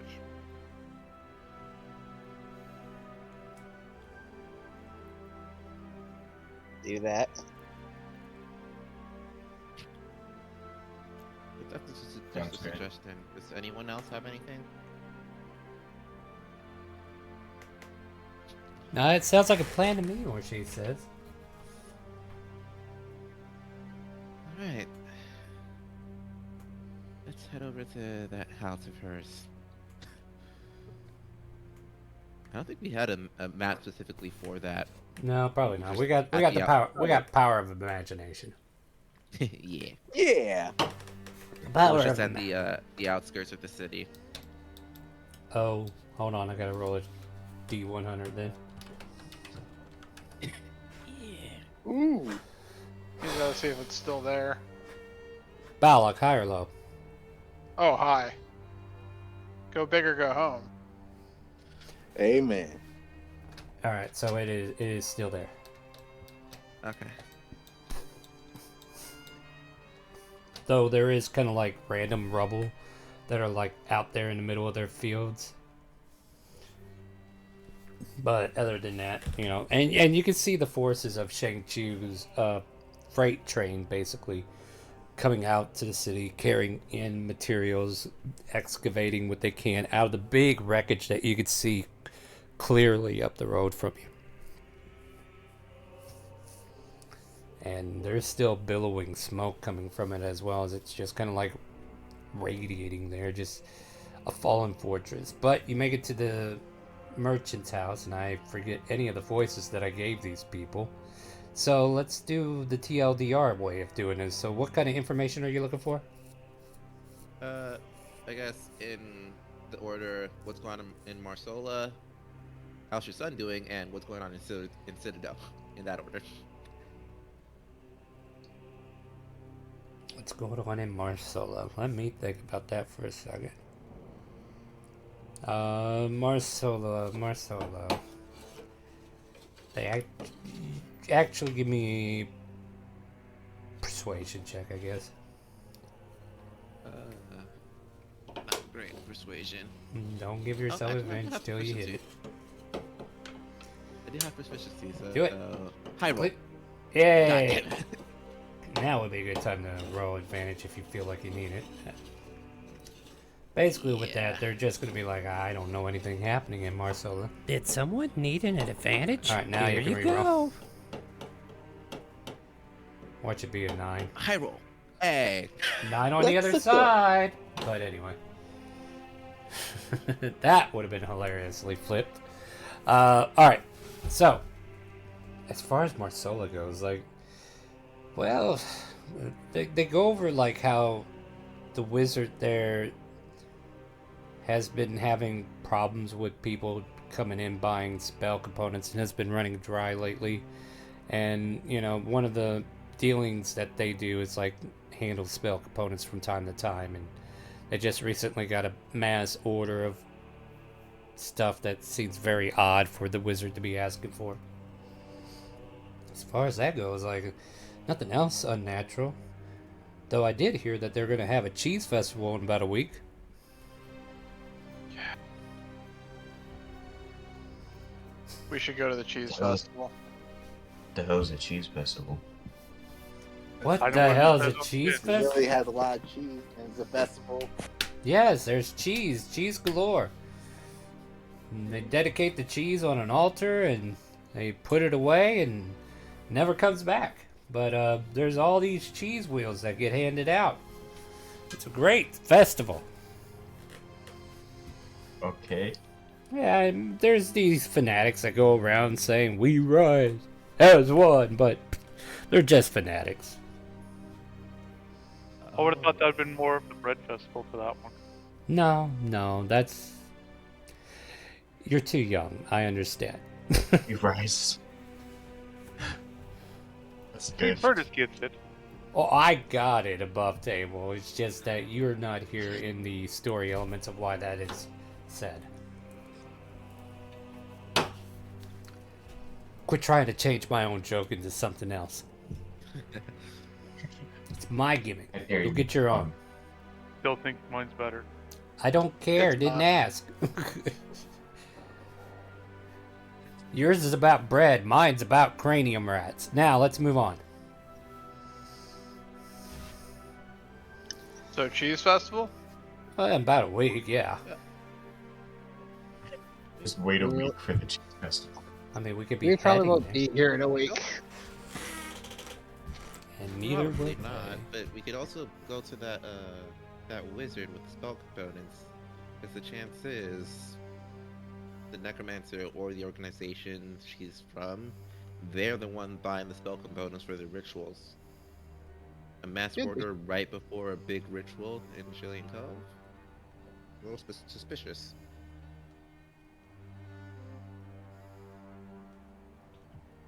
We could go to the wizard, see what's going on over there. Then we'd have to deal with a wizard. The wonderful wizard of Marsola.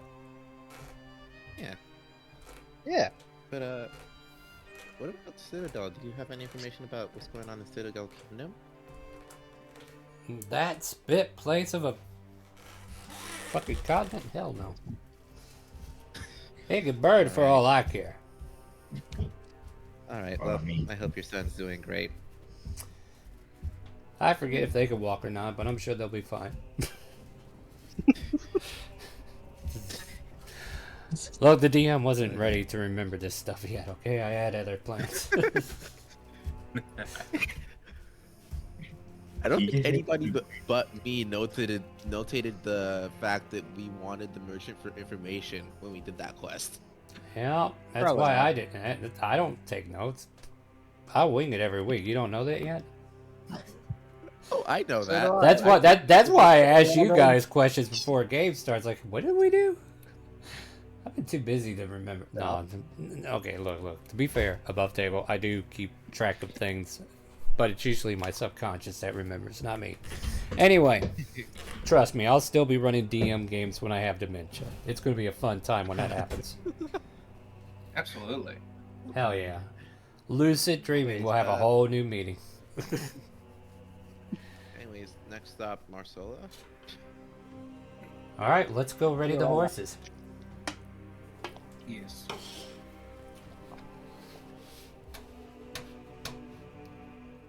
By the way, Orshay says to you guys, have any of you seen Levy or Nathan? Other than last night, no. They were gone when Day we off woke last up. night. No.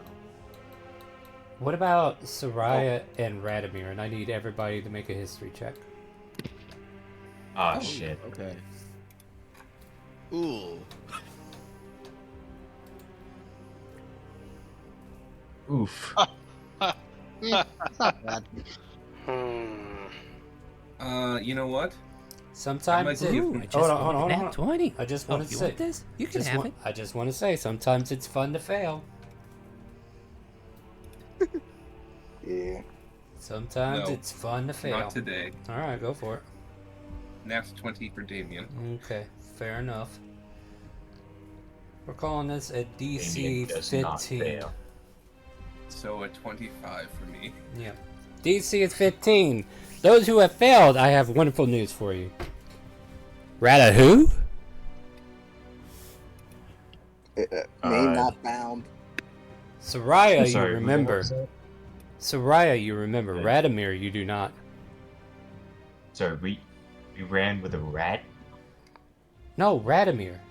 For those who rolled 15 or higher, you still remember Radomir, but you have to think about it for a minute. And you're like, you know, like whenever you hear a song and you can't think of the band's name and it bothers you all day. Like every time I think of a song. Absolutely, I do it all the time whenever Offspring comes on. But I'm like, who the Everclear? No, you know. So like, for a moment, like you have that kind of sensation. Like, oh, what was that name? I reckon. But then once you hear the name, you're like, oh yeah, Radomir. Yeah. So those who succeed, you Right. remember Radomir. Okay. And those who do not remember Radomir, you just what? And her name is Radim. I don't know. Uh, So Sounds like a disease. if you succeeded, just type 1 and roll 20. That'll be easier for me to kind of gauge. Instead of me reading up, because you all should have. Wallace and Putt also succeeded. Well, why don't they participate when I ask them to type a 1 and roll 20? I don't know. I don't know either. So only 4 of you? Alright. Looks like it. Alright, fair enough. So yeah, you hear Orshay say that to you, and then those who remember, you remember, but those who don't, you can hear some what? Who? Yeah. Wait. How do you not remember Ratomir? It's a Radomir. Is this a gaslighting? No, it literally saved all of your lives before. I don't remember that. I think you're making it up. Okay, you gotta be fucking with us. I'm pretty sure I'd remember a dude who saved my life, okay? The Don't remember fiery what you had for sparrow? lunch. The Yeah. Okay, look, there's only one fire breather in this party, and it's me. I don't like fire I doubt breathers. that highly. Only calm waves. Or Shay. Something's seriously wrong with them. Seems that way, yeah. Yeah, do you remember Radimir? I think these guys are fucking with us. Who are you talking to? Yan. She just kind of turns to you and says, I have to let this happen. I'm not allowed to make this life's decision. Alright, yeah, okay, you just stay there. Oh. She's just... Oh. Okay. So you. Oh. This is gonna be great. I know, right? Yeah. I'm not saying I remember who Radimir is, but what are the chances that Ethreal Bleed, at least for some of us, has wiped our memory of him? Stupid. When has the Ethreal Bleed ever done something like that? Literally Every time it comes introduced. Every it time we exists. come in contact with it. Oh, right, yeah. That is its main thing. It's just taking your memories of shit. Maybe you just have a permanent bit of bleed in your brain that makes you keep forgetting stuff. That would suck. I'm willing to believe that Bleed Mincha. Radimir is a member of our party, but I don't have any memories of him anymore. And I still think you guys are fucking with us. Why would we do that? I don't know, that's why it's fucked up. Like, I'm not getting paid to mess with you, so I'm not gonna mess with you. Agreed. Messing with you does not get me undead to kill, or get me paid. So we need to find Soraya then. Says Orchard. Yeah, let's find Soraya. Yeah. We should do that before we leave. Star, a quick question about Table. Yeah, that's me. What's up? The prophecy between Soraya and Radimir after Nini died. Do people that forget Radimir's part in that, or is that kind of like fuzzy? Sounds like a history check.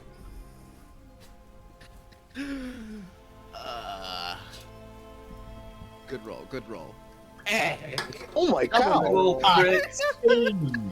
It is fuzzy. you remember everything. No, he doesn't remember. He doesn't remember Radimir initially. Okay, so let me ask you. You didn't remember Radimir, so Not you would have. initially. It would be a fuzzy memory. Like you don't remember the name, but it's that situation where you've heard this song before, but you can't think of the band's name. Like you know they exist, but what the hell was their name? And it's not coming to you. Like this is that's even though you're hearing them say the name, no, it can't be right. It just doesn't make sense to you.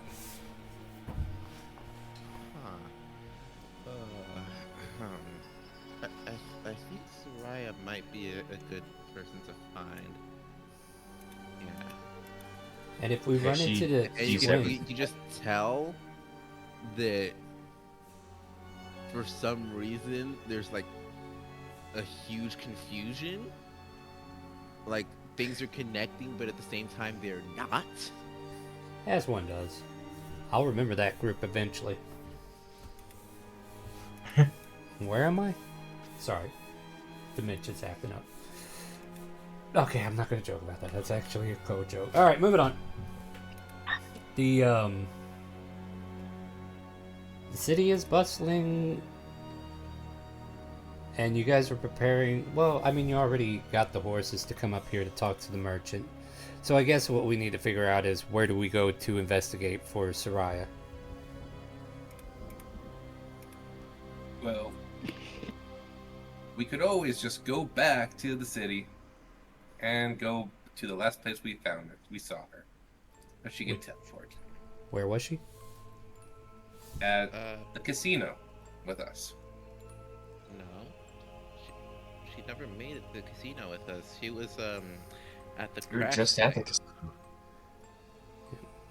Well, we know She was she's at the not crash there. site with everybody. Well, And then she left, I think. No, you guys left. And We left. She didn't You know, leave. Yeah, you left We left her Soraya alone. and the twins and or whoever that guy is alone with or Mori and Shisha. Okay. Well, Apparently, you Shane guys weren't the too. only ones fighting around the city, so Maybe we ask the commoners if they've seen her. Pot, why are you playing Valheim while we're playing D&D? This is why you do, this is why you don't become my friend on Steam. I know everything now. All right. Anyway. Well, he ain't even in here. He took the night off too. How dare? All right. So you guys find yourselves going back to the city? Question mark. I don't. I'm redirecting stuff. Sorry. Finish your thoughts. Yeah. If she's still at, let's just do a quick run by to the casino, pop my head in, see if Sierra is still there. If not, Oh, Tierra's a different person. We're talking about Soraya. Soraya. You know the the girl that could see the future. Oh yeah, my bad. The names are Wait, very did we just- similar in my mind. I do apologize. Can we just How leave is a an blind X? girl alone? What? Can we just leave a blind girl alone? Well, she wasn't alone when we left her. Oh yeah.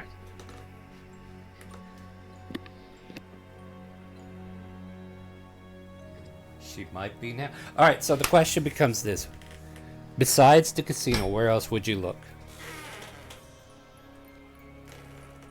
The crash site could be found everybody at, and I think just ask some of the commoners around town if they've seen her. Because I'm pretty sure she's pretty distinctive. All right, yeah. There is a mention of a tavern that she might be seen at. Asking around, of course. And let me just open up my OneNote where I keep all my notes. Because it's easy and convenient. And people should probably do that. It's huh? right there. And it's right there on the computer I'm using anyway. And if I'm not on the same computer, as long as I log into the same, notepad, I could, or, OneNote, it's still going to have all the information because it carries over, It's like simple. Don't have to worry about losing information because it's always with you. Jeez. I'm not drilling home at a point at all. I'm just saying, who needs a notebook when you got a computer? We're like, why are you, what? Anyway, moving on. Let's see here. The Silver Blessing Rest. No, that's where you get some good seafood.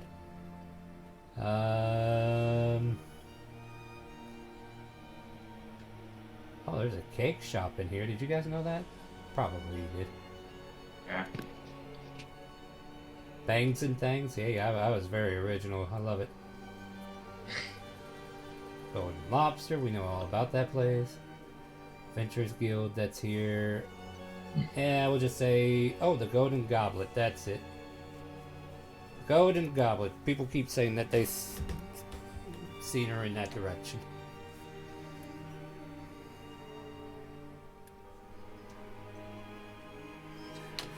Alright, onward. Onward and upward. Guess what? We're gonna go to a tavern. Yeah, let's get Hooray! drunk. Let's end the game with some white girls something other. White What was it? girl wasted. Yeah, white girl wasted. Tavern Yeah. shenanigans. Yep. Tavern shenanigans. Anyway, moving on. You guys find yourself in front of the location of said place. The Golden Goblet, of course. Oh, sorry. I'm trying to find my NPCs. They're never where I put them.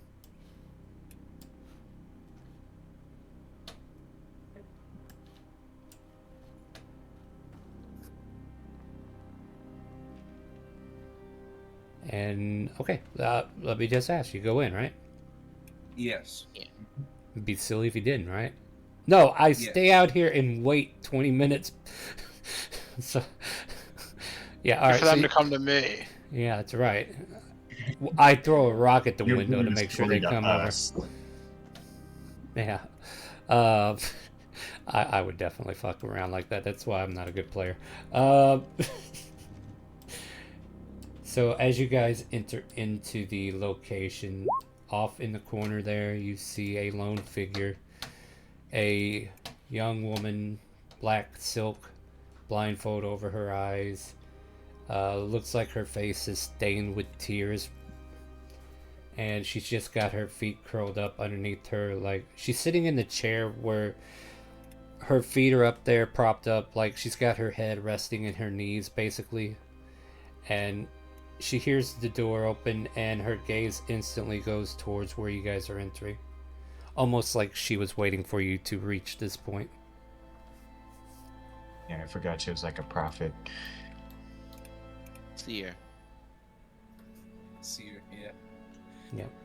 Took you guys long enough, she says in a trembled voice. Soraya, dear, what happened? Let me pull Yan back over here, though. Depending upon where Furnace goes, Yan just stays a little close. Yeah, he's just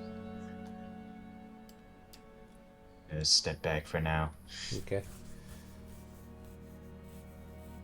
I'll put Orshi on the left of... Unless I broke it. Alright, there's where she'll be. Soraya's there. Alright. Orshi quickly takes a seat over here. Soraya, dear, what happened? And unless anybody else wants to add to that, I'll go into it. Is everything okay? She shakes her head no. We were fighting off some of the undead, and one of these acolytes, they were casting some kind of spell towards me. He jumped in front of it. I couldn't stop it. I couldn't stop it. And she's kind of like rocking back and forth, as if she's been waiting to get this burden off her chest, and her emotions kind of like catch up with her.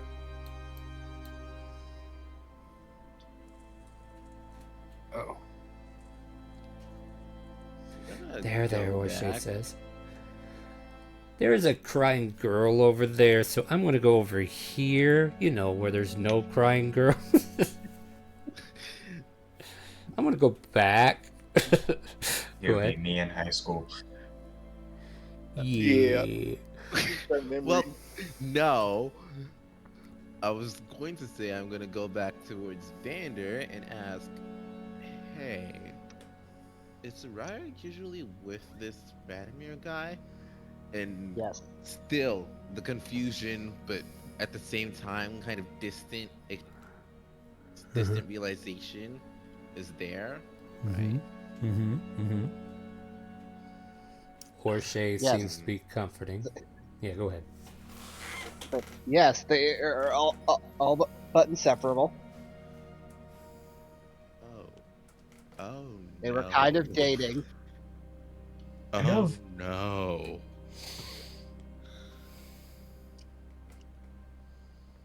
Oh no, indeed. How many more plot hooks can the DM give us? Stay tuned. A lot. His train only ends when it wrecks. Okay, so Vladimir is probably. Ignore me. This is like mumbling from Eiling. Yeah. Radimir gave himself up for you. As soon as whatever that spell was, it caught him and turned into a white. Turned him He into got- a white. He got moried, damn. Oh shit. Oh my gosh. Oof. Vander says that out loud, by the way. What's a Mori? It's a. Well, no, we know who Mori is, but we don't understand why It's a Vander dead said by it like that, right? daylight. Yeah, but no one knows. Nope. No, Not it also has different. it also has to do with the game. Mori in the game used to be a revenant. Yep. Oh. Yeah, you guys remember Shisha used to be my saddest character in the game until fucking somebody from 404 fucked that up. I don't know who that is. I don't know what you're I talking know, about. right? I Oh. clearly have Nope. never done anything wrong Yeah. ever. Absolutely Nope. not you, right? Just the other you. It's all good. It's all good. She deserves It's a probably happy. one of those people that was here once and never popped in again. Yeah, that must have been it. That was it. Yeah. That one timer Yeah. who hasn't left yet. But at any rate, we got a crying girl here, and Orshade's doing her best to kind of like comfort her, pat her on the back. I'm like, it's okay, it's okay. After like kind of but not really figuring out the situation, Eiling is gonna also attempt to comfort her, even though they're not really that close. That's fair. She He doesn't. doesn't even know who she is. Well, no, you know who she is. She wasn't the one you forgot. The Oh, one you okay. forgot is just Radomir. Yeah. Oh, yeah. Yeah, so you're like, I don't know why you missed this guy. He doesn't exist. Oh, But, no, because apparently he does, but I suspicious. have. Yeah. Orshay is just kind of like, there. And for a brief moment, the veil on her eyes comes up above her brow, and she looks towards Orshay. And just with a soft light humming from her eyelids, she stares at Orshay for a moment and says, "You're not long for here, are you?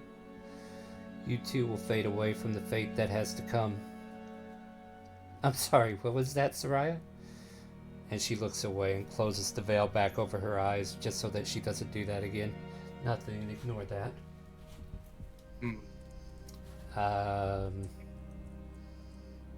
Thank you, Fate Keeper? Question mark. Are you okay, Soraya? What was that just now? You know, like, and Soraya's like, it's nothing, it's everything will be fine. We could still change things. And Fern is next to you as Yan's kind of like paying attention to this. You hear her just say, it won't take long for her to break either. Yeah, and you might not have answered this, but do you know anything about this that you can tell us? I've watched many outcomes. And how many of them are good? She just shakes her head no. Got it.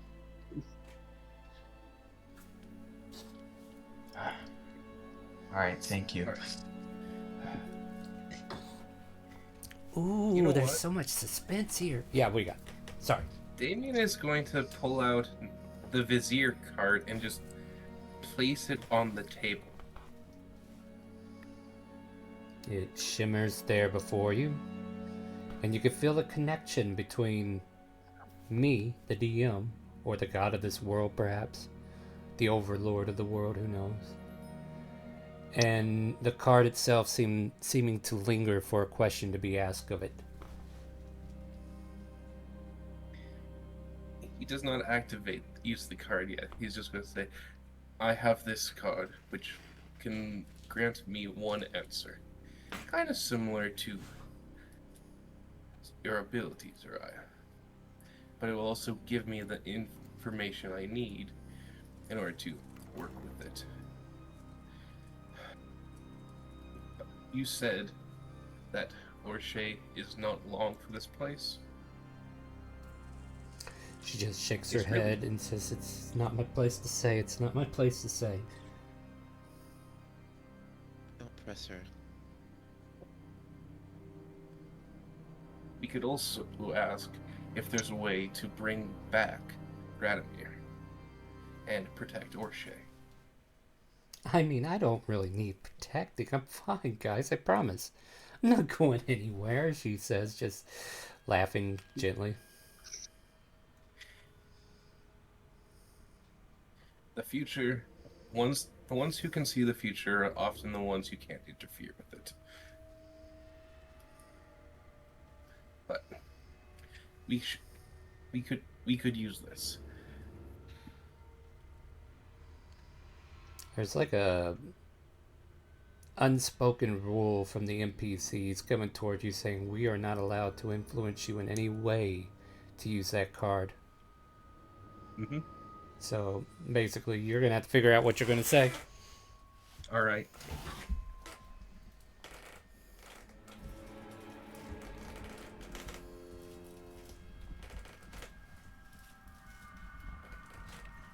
The thought process begins. Yes, I'm just going to go hide in the corner, and I think about it. Okay. Did he just time out himself? As I just sit down in like meditation. Okay. Let me think about that for a minute. All right. If that card truly is that powerful, then it might require some contemplation. So, if he did, I understand it. Did he just dip? No, he's over there in the Right there, what do corner, you mean, just dip? looking. He's just. I don't know. He was fiddling some kind of. I don't know what he's doing. Says Warshay. He's over there though. Wait, a card? You mean like this? And Furnace pulls out his own fake card? No, it's not a fake card. It was a fizzer. I also have one. You'll go pull out her fake card. We're not Me talking about too. fake. We're talking about Vizor card. The Vizor card, not the fake card. Does Oh. everyone in this party have a fate? Damn. Yeah, you can't Oh, alter. everyone You but me. can't alter all the fates, guys. There's certain fates that are locked right now. Yeah, so he's looking for information. The Vizor card gives information. The fate card undoes an event, but we're gonna leave the fate to be tied to the direct party, like PCs, at this point. Until I can say we are safely out of this scenario. This scenario has to play out. Otherwise, why are we playing D&D, right? This is the only scenario where you can't change it right now.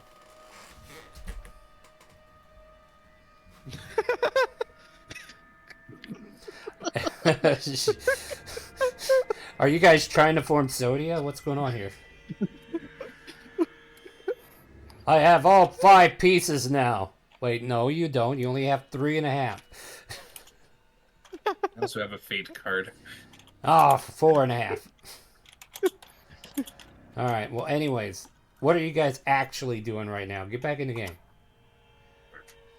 I'm still gonna be attempting to comfort Zariah.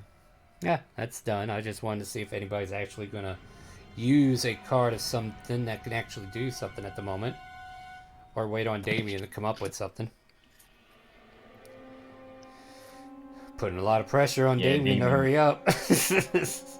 Ian's the plant maker.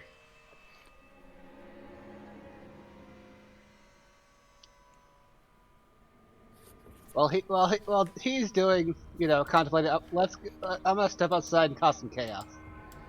Because Yeah, boredom. Oh, hang on. Let me come with. How dare they delete Orshay? Well, I deleted Orshay because my fucking go. board showed 2 of them. Hold on, let me refresh. I'm gonna find a nice patch of dirt and plant of bead I've been holding on to for like a month. Yeah, this is what we. Oh. Oh my god. So you know what they say: idle hands are the devil's playground, and this is why. Hey, Vander, can we do this at least outside of the borders of the city? No, just outside the building The is city's fine. in ruins. Oh my god. Well, not completely. He's I gonna was summon just another asking god. politely. I mean, we could, but I know. He's not there. He's not there to really convince you. Just plant No, it. yep, you planted it. It's already done. You can't stop it now. Stefan's Oh, there that's to another encourage you to god. plant it right now. He's not there to tell you not to. Alright, so Vander, let's go ahead and plant your bean here. Sorry, I was getting logged back in here. the beans been planted across the street over here. And I'm gonna take a step back. What's your favorite fruit? Bananas. A banana tree pops up out of the ground and has a bunch of bananas on it. Let me find out how many. Ooh, bananas. I love bananas. Ooh. It has 22 bananas.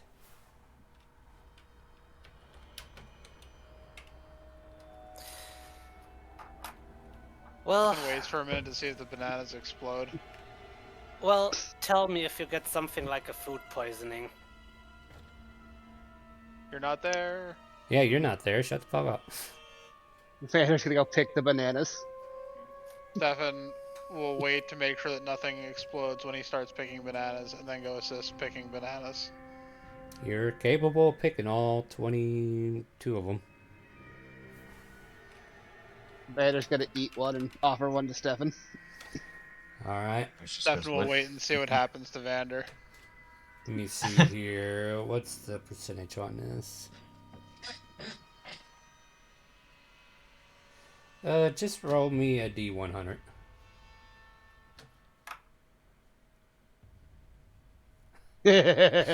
Alright, let me go look up I'm something real quick. danger. You probably are,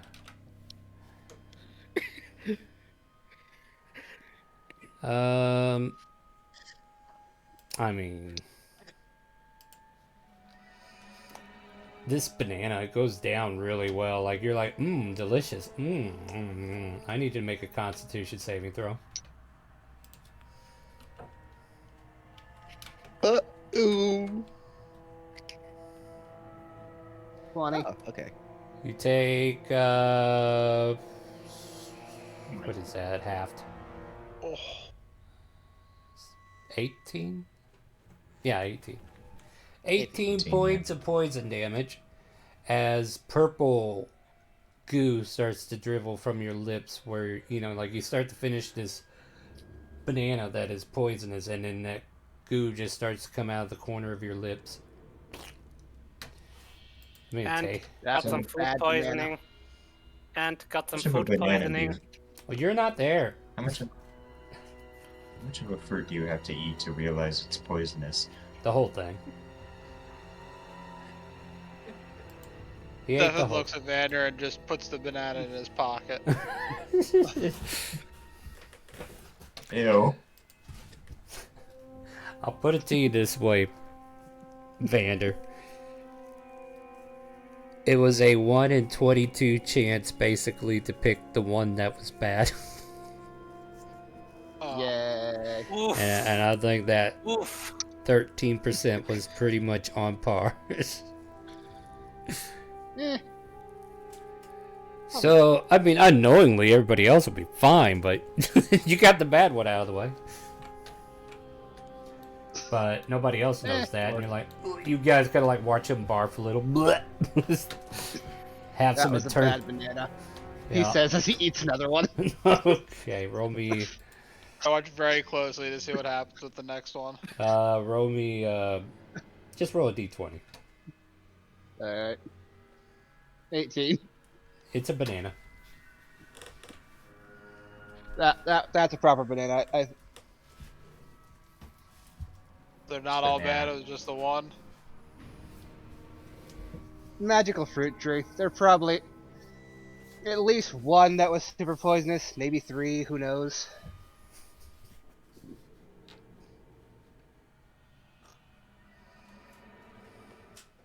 Some might be beneficial. We'll find out when we eat them. So I think I have what I'm trying to say. All right, what do you got? Well, before that. Yeah. Finish, Okay, yeah, go ahead. Stefan takes the banana back out of his pocket, and he starts peeling it. All right. And he goes to move his cow down to take a bite, and freezes.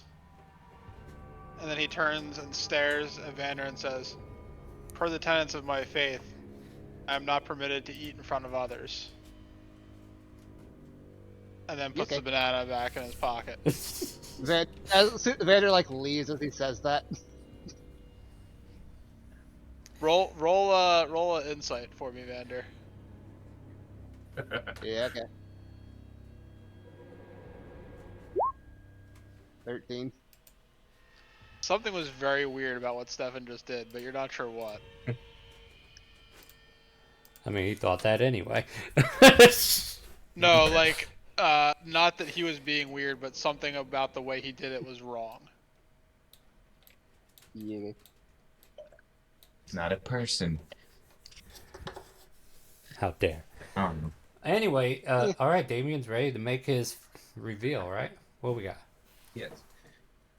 How can we save the Bleed Touch like Orche from their current fate while saving Radomir and bringing him back to us in the proper condition? Who's Radomir? The card vanishes. And here's some little text. It just All right.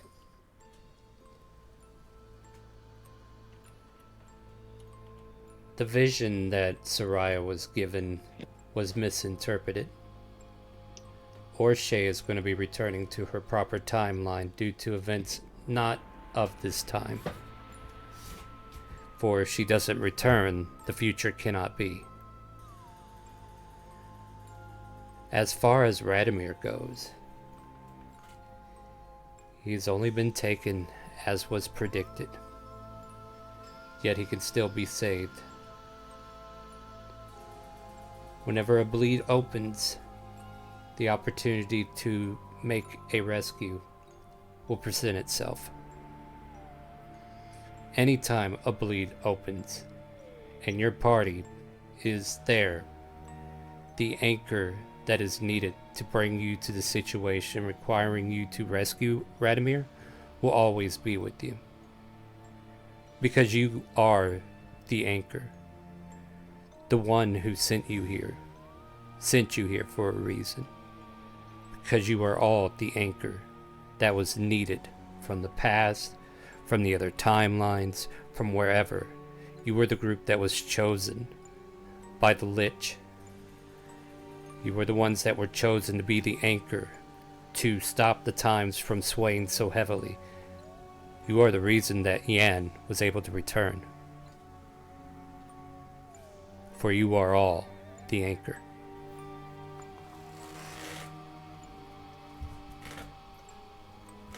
At any rate, the DM voice vanishes from Damien's head, and Damien could share that information however he likes.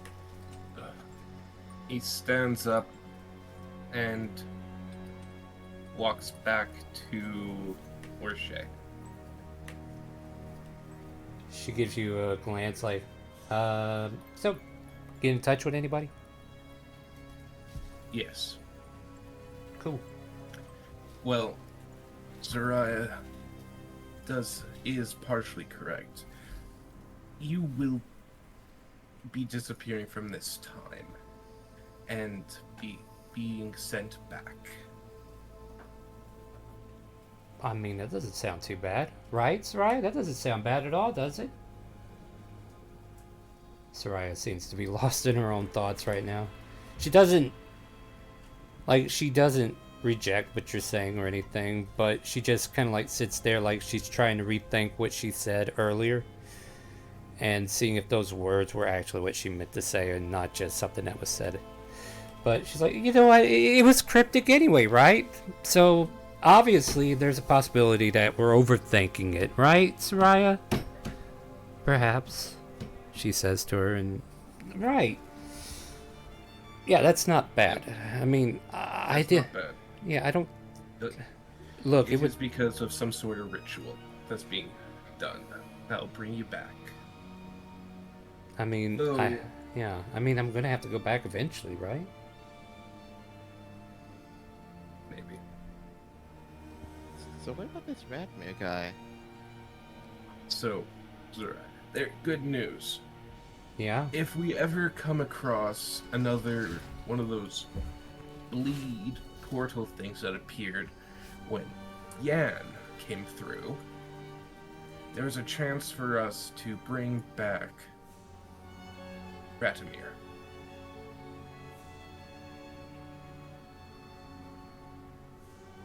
Give me a persuasion check at advantage. Okay. Because Orche and also information. Natural 20. Natural 20. 16 is not bad. Pretty good. 16's pretty good. Yeah. She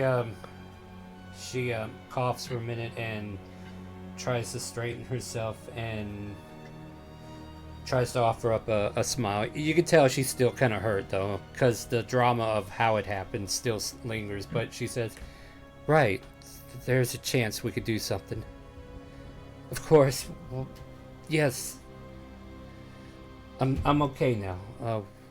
how can we get further along then?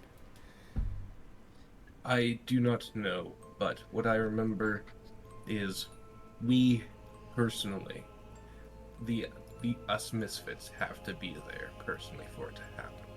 As for some reason, we were sent here for a purpose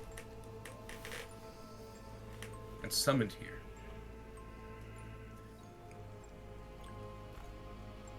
Apparently, we are anchors to keep the timelines straight and things don't go wild.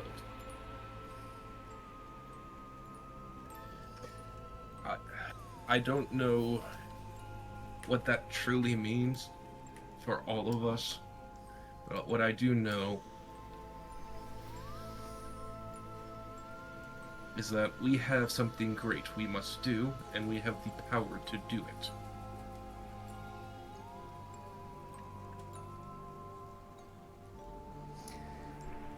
For those who, like Furnace, is closest to Yan, you might notice like a look of disbelief on her face for a moment.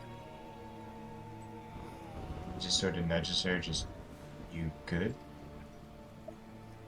I don't believe I've seen this path. Oh shit.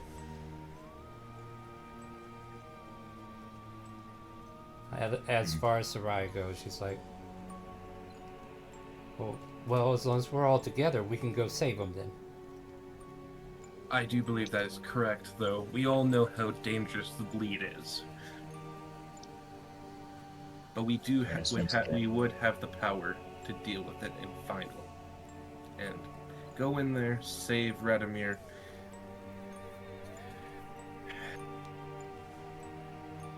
We'll just see how it goes from there. Then And a word of warning, he might not be the same as when he went in. Bleed as a way of messing with people. He sort of side-eyes Yan for like a split second. Why are you looking at me? No. Stares at the DM. Hey, quit looking at me. Pulls the screen back over. Don't look behind the screen. Pay no attention to the man behind the curtain. As my feet move wildly, hoping you don't look any further.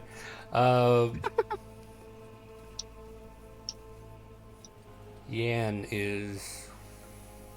Where do I want to go with this?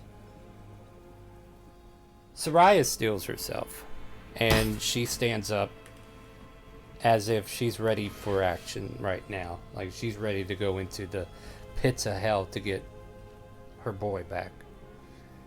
And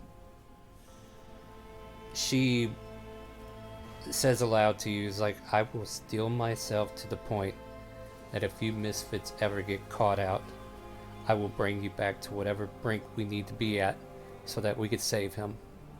If you are the anchors that I need, then you are the anchors that I want. Let's go save Radomir.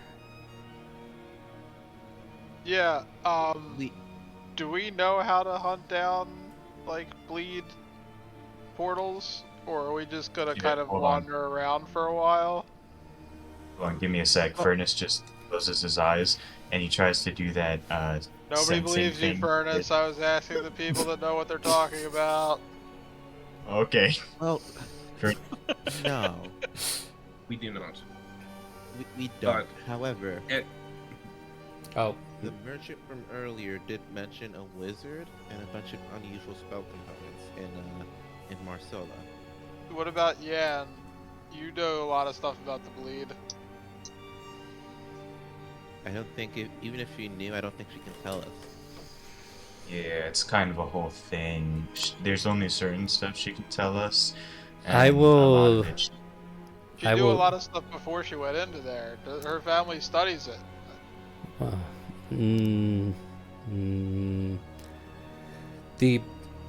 I say, wherever you go, it will find you. You need not look far. That is fair. Devin turns around and pops the door open and looks out again. You find yourself in the bleed. Ah! Oh, shit. It was worth checking. Ooh. And then you shut the door on it. Not that way. I'm just No kidding. solicitors. Excuse me. Well, I mean, Furnace or is- go ahead, Furnace. Go ahead. Furnace is gonna try to do that magic detective thing he did back at the crash site with Arcana. Very Hey. sus. Like you know exactly what you're supposed to do to find the bleed, or whatever it is you think you were doing. Which above table Okay, is guys. probably not right. So we have to go into the ocean. No. And It says all three of my women at the same time. No. How about instead, Furnace, we go to Marsola, we see what the whole thing with the wizard is about, follow that lead, and if what Yan is saying is true, we'll find the bleed soon anyways. Because, quite literally, we Yeah, came, okay, I we guess. left, we fought some weird turkeys and bleed stuff. Then we came back, some weird bleed stuff happened again. Everywhere we go. It's almost like the bleed is attacking us or something. Here, bleed Like there. it has a bleed, vendetta. bleed, bleed. Sorry, my thought process is not allowed to process the joke that just came to mind. like we're some sort of anchor or something. I said that like 20 minutes ago. Like anchor beings. Yes. Wait, is that why he wanted to go to the sea? Because he wanted to be anchored? Damn, our memories are horrible anchored. Well, we're not anchors because of our memories, that's for damn sure. But hopefully I've honored that Vizier card properly enough. It did allow me to let you guys know you are anchors. Yes. So there you go. We're You got it. important. You think so. No, you are. Above table, do we all know what happened in that Vizier card, or does that just go to the owner of the card? Just the for them owner to of the share? card. He could share it, which I think he did for the most part. Man, you can believe him or not believe him. Damien mentioned most of the things. He didn't name drop the lich specifically. No. He just said that we're sent here for a purpose. But yeah, most of Matter of fact, Damien, let me get another history check from you. Because I mentioned the Lich. I want to know if you remember the Lich now. No, not today. It's all good. It's all good. Let It's me a- just Oh, okay. let me find my card real quick. I have many natural 20s. Oh, absolutely. Go ahead. Burn them. I need to get rid of them before the Ooh, I just BBEG. rolled a nat 20. Yeah, I have 15 more after this. Thank you for letting me know how long I need to keep the session going before I... Yeah. Oh my god. Hey, he supported the stream, guys. Yeah, he's the reason. He's technically the reason I got the saxophone. Okay, but just saying. But at any rate, you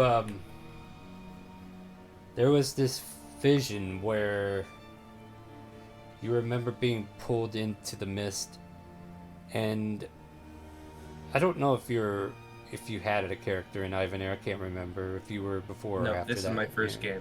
Okay, that's right. All right, just wanted to make sure I knew where we were. So yeah, unlike the others, you were pulled there with the abstract group, like basically the people who were not from Ivanera. And you remember a lich telling you that you will not remember me, but I will be able to remember you.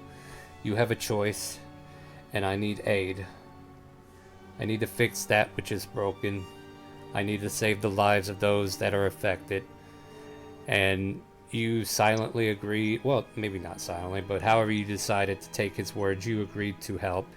And he did give you a choice. He's like, you could return to a life of comfort, the time that you came from, and return to your normal life, or you can become an aid to the world.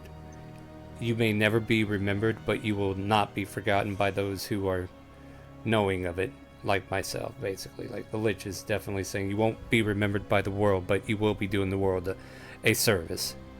And apparently you chose to help the world. And this lich figure is now carved in your head. It's like, I wasn't going to be remembered anyways. I'm just a hired killer. It's like, that's about normal. I guess this is a hit. This is just like that one room I went into anyway. It's just a fucking Saturday for me. Okay. An Eldritch God paying a hitman to go fix the timeline. Yeah. I mean, it takes all That's about kinds, right? I'd watch that movie. Well, I mean, there's Yeah. several animes about it. Like, the hired assassin is stronger than the hero. That's a recent one. I'm actually watching that one. Yeah, that one's actually pretty good. They don't hold your. Anyway, we're not here to talk about anime. If that's a segment you guys would like on this stream, let me know. At any rate, going back to the story here. Yeah. Where are we at, Damon? Oh, yeah. As you just see my brain expand, like this little thing on my little muscles contort on my forehead, like, and like a brain blast happens. As Having my a seizure to help? no, it's just as my headband of intellect actually kicked in. It's just asthma. And I, yeah, that's what I about thought right. you were saying. I thought that's what you were about to say. Just asthma. What? Yeah. Sorry, go ahead. Also,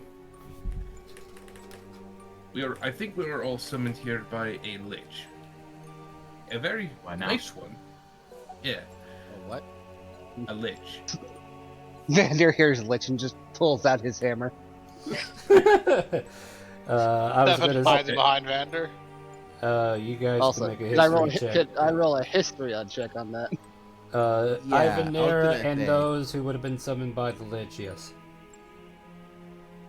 What's the alternative? Don't have to roll it. Oh. You just No, I happen meant to the get. alternative.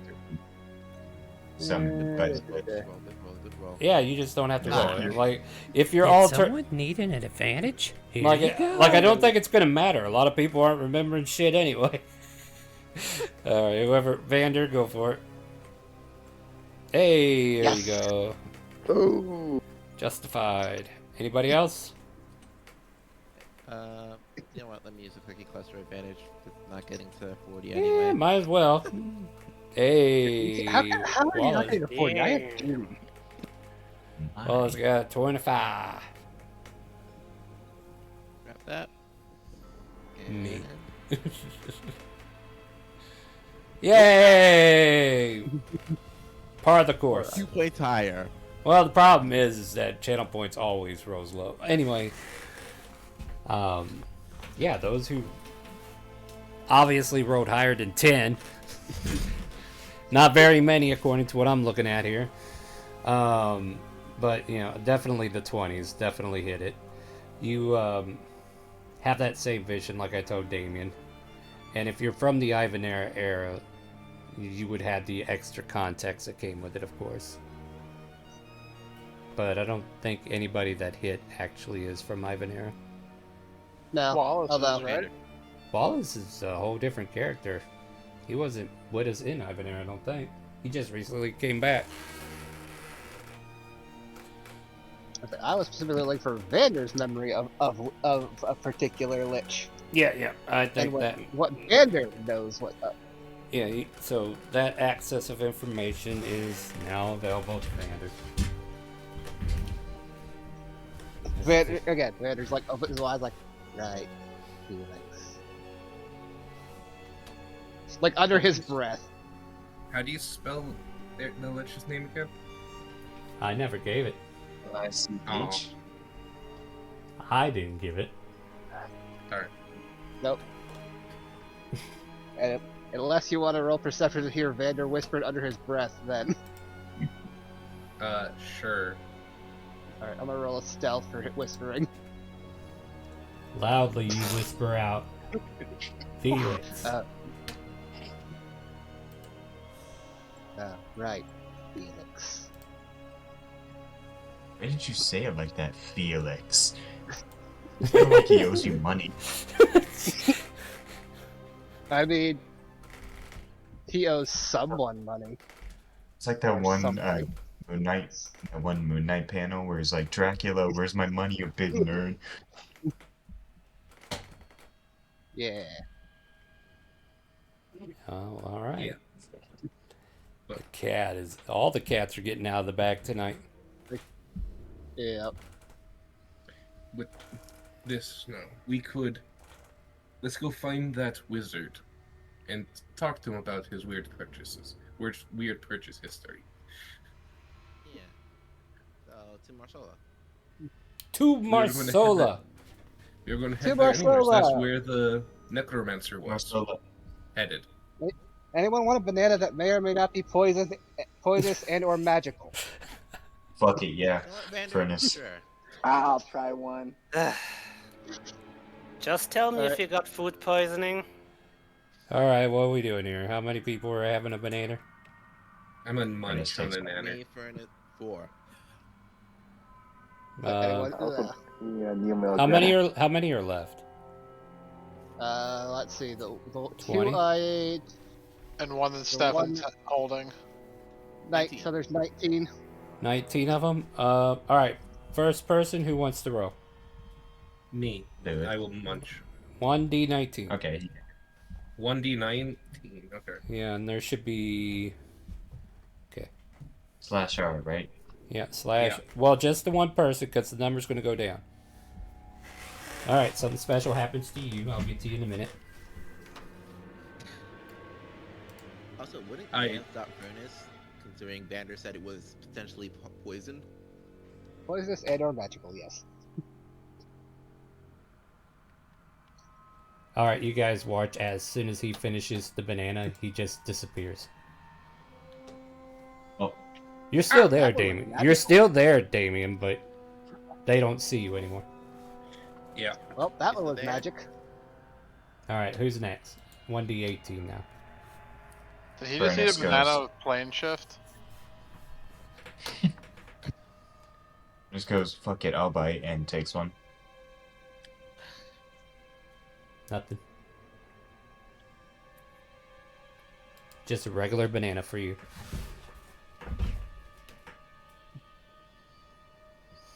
All right, who's It's next? kind of sweet. 1d17 to I the can next go. fighter. A robot is eating a banana. Makes sense. Sure, go for it. He eats it whole. He doesn't know how peeling works.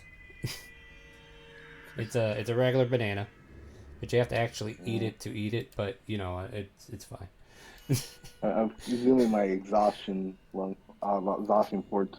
Yeah, you pop out a banana out your butt. Who's next?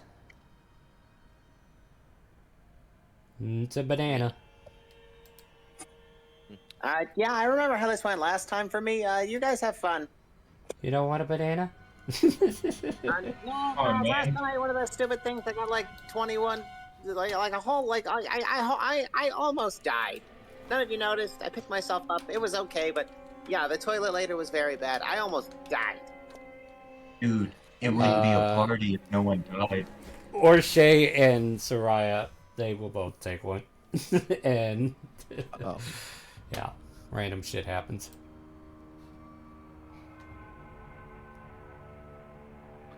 You watch as Orshay turns into a puff of smoke. And Soraya, there seems to be a bit of resistance surrounding her against lightning. She becomes an anti-lightning rod. And, you know what, for shits and giggles, yeah, be like, YOLO. This is a timeline she's not seen yet. Yeah, might as well. Let's go. Oh, wait. Hold on. Oh, no. 3, 2. Never mind, she doesn't. Yeah, it's a banana. Okay. Yeah.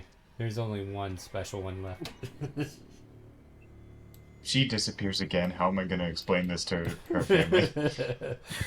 Alright, so remember where hey Vander, do me a favor. You hand out any more bananas. We'll have the people roll a D, whatever number you have left. So you have 12 left, right? And then we're looking for a 1.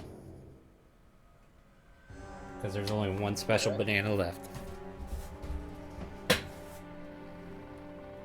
Eventually, after a little bit of time, the puff of smoke turns back into Orche. Soraya doesn't feel like a anti-lightning rod anymore, and Yan doesn't feel sick or ill. Does the same count for Damien? No, I'm Does just Damien gone. come back? I'm just gone. He just gone, yeah. I mean, until he okay. does an action or an hour passes. The other potions are an hour too, so if they expire, Damien's one expires. Well, alright, so you got an hour as a invisible person. Like, these two, we can worry about them when we get there, but otherwise... Yeah, we watch as Yan grabs a bottle and tries to put Orche in it. No, Soraya does it. Fuck it. I forgot, Soraya's Goes not. behind the counter. It's definitely not seen. And yoinks another 500 gold. Wow, you're using a card, aren't Does you? the bar even He does now that a card has probably been used, because I think he had a card earlier that gave him 500 gold. used So a card. we're explaining the card. That's awesome. All right. Yeah. Apparently And then you. I just Yep. go back and sit at the table. Yep. Fair enough. Boy, the profits from this day's over. Somebody forgot to take his money to the bank. All right, guys. We got about 18 minutes for the session ends, so unless there's anything else we need to get done besides waiting this hour out, Let's head to Marsola. Get on the road again. On the road again. You guys ready? Yeah. Hour passes, Damien returns. Orche breaks out of a glass bottle, and Sarai goes, I'm so sorry. And yeah, you guys make it to the carriage, and you're able to get this party in a better direction. As you guys start to hit the road, we'll definitely do a little bit of traveling and see how things go. But, you know, I guess the main thing that you guys will see before you head out of town is the destruction that surrounds the fortress.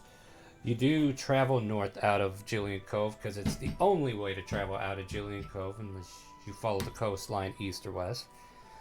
But going north will take you to the crossroads, which will take you to Marsola. And as you find your horses, you know, in a line for a while, waiting for the freighters to kind of like get into the lanes to get out there and start salvaging, you can see the destructed fortress in its former glory of whatever. Like, it is just turned over, tilted.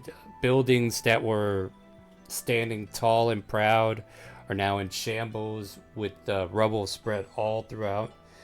Like, it's literally like a small city just fell out of the air.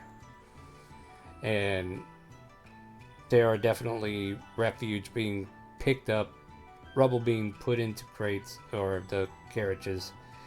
And you can see scaffolding also being put up around certain locations. And I don't know if anybody would recognize the gnome currently being the foreman there, but apparently there's a gnome in what looks like a brown apron, goggles on his head, wild gray hair sprouted all over his head, shouting out orders to a crew of people, trying to get things in order with one of the floatstone locations. The carriage Is that Professor Smithershon? It might be. That's got to be the owner of Gnome Depot. Nah. How did you know? He's the reason Gnome Depot's in business. What are you talking about? That's like he's not the owner, but he's the one who funds them. Mm-hmm. So you guys continue up the road and try to make, like, getting to Marsola on horses and carriage is a little bit longer than an airship ride, I'm afraid. Where you were able to get there in like minutes, it's gonna take maybe let's say a half a day to get there at this rate. No, maybe a day and a half. So yeah, it takes you about the whole entirety of the day to get to the proper road that turns east towards there. And at this point, like, as you making it further along, we'll go ahead and we'll have to break camp, right? And as we're about to break camp, let's first see who's going to find us a camping spot. Who hasn't rode today? Or who wants to do it? My luck today has been horrible. I have not rolled I'll roll a above 10 dice. without advantage, so I'll roll a dice. What am I rolling? Perception. Excellent. I totally have that. You got it. I believe in you. Perception. Absolutely, you got it. You find a spot that Stefan points out. It looks comfortable to him. Unbeknownst to him, he doesn't understand that there's like 15 beehive nests nearby, but you guys don't know that. And Can what? Aquana make a try? No, we found the spot. If you wanted to make the try, you should have said it before he did. And he gave you plenty of time. I waited a while. Yeah, like that's how that works. Alright, I guess if nobody else is looking, I'll go Like look, that, sure. yeah, you can't come in after a result has been given and be like, nah, I want to do something. I was just I'm just saying, you know, it sounds a little cheeky, okay? He wasn't good enough, so I want to try and do it better. Yeah, exactly. Let's not do that. Jeez. I mean, you can buy him advantage on the roll if you want. I figured it was going to be a survival check, so otherwise, that's why I didn't suggest doing it, because my survival sucks. Well, they're both wisdom, so.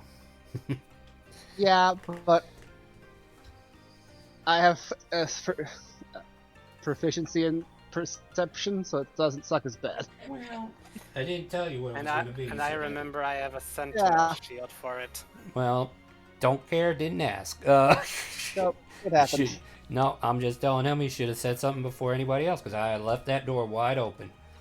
But yeah, you guys are in a campsite that you're unaware of having any problems or issue. It looks normal to you guys. It's all fine. Who knows? It might not be anything.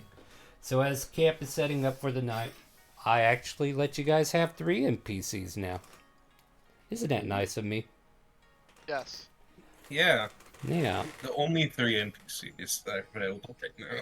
Yeah. So, yeah, I mean, we have no idea where Levy and Nathan are, but I'm sure they're with Mom and Dad, so we're sure that's fine. They're fine. They gotta be, right? Not like anybody's got a visitor card to pull that info out of me. Nope. They coughed abruptly. Excuse me?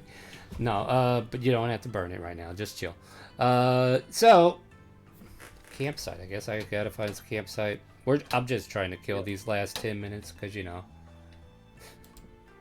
I don't need anything to happen right now. Understandable. Don't do anything, guys. I'm just gonna delete the entire board. You have been deleted. I'm working on it. There we go. There you go. Alright, you guys can set up camp.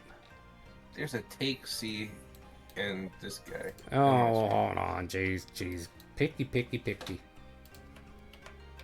I mean, isn't that other guy supposed to be here? That's Stefan. It doesn't fucking matter. I It's deleted okay. them anyway. You can go back on the map. I deleted them anyway. I deleted them all. They all have disappeared. It's all good. Of course, I've got a double on the map now. Just refresh. Yeah, I just ignore it when that happens.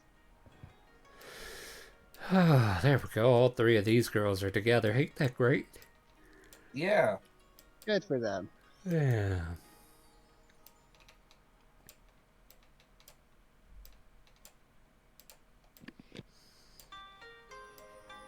Ah, fuck, I should probably put my token. Wherever you No want it, I problem. don't care. Campfire. Give me a campfire. You're fired.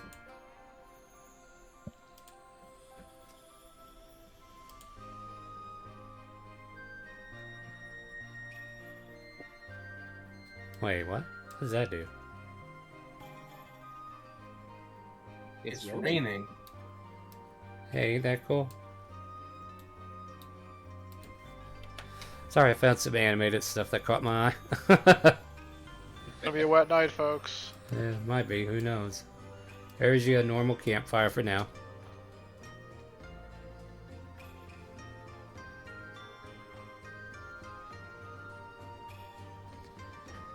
Alright, so as you guys are setting up camp, what would you all like to do before nighttime goes into watches?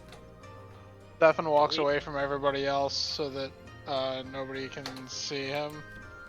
And he pulls down his cowl and eats the banana. D12, please. Do we have tents for the rain? It's not raining. Okay. That was just something I found. Alright, it's a banana. Excellent. This is the way. This is the way. Alright.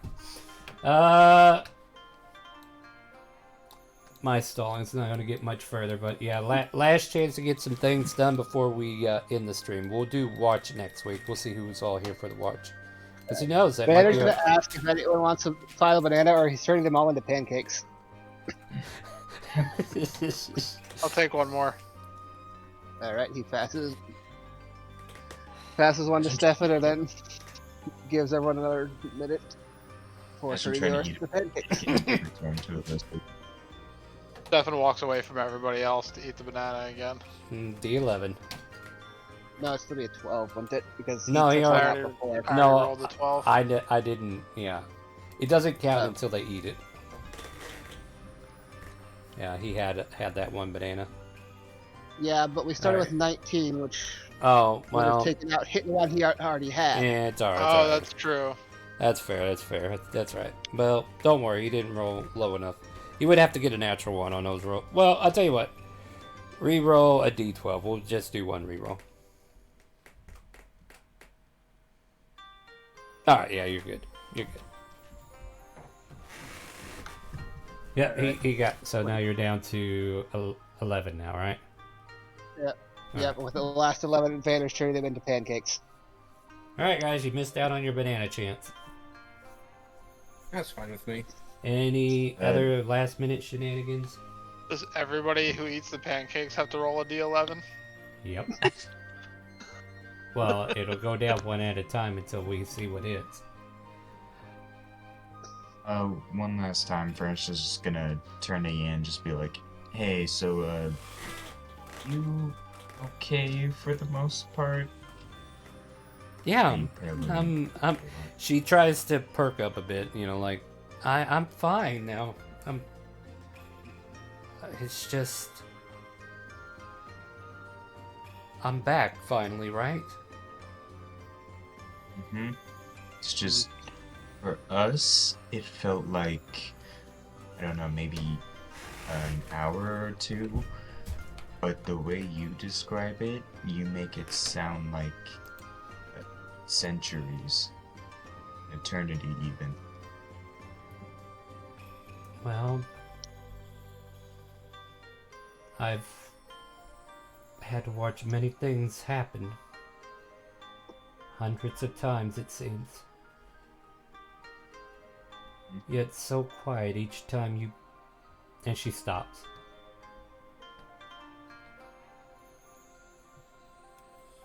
I promise you, you're not gonna have to see anything like that again.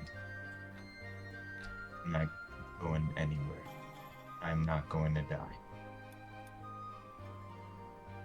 Death flag.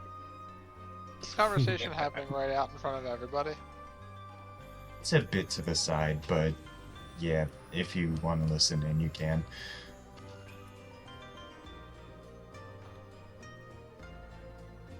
Furnace, every time I reached out for you without thinking, the world found a way to punish us for it.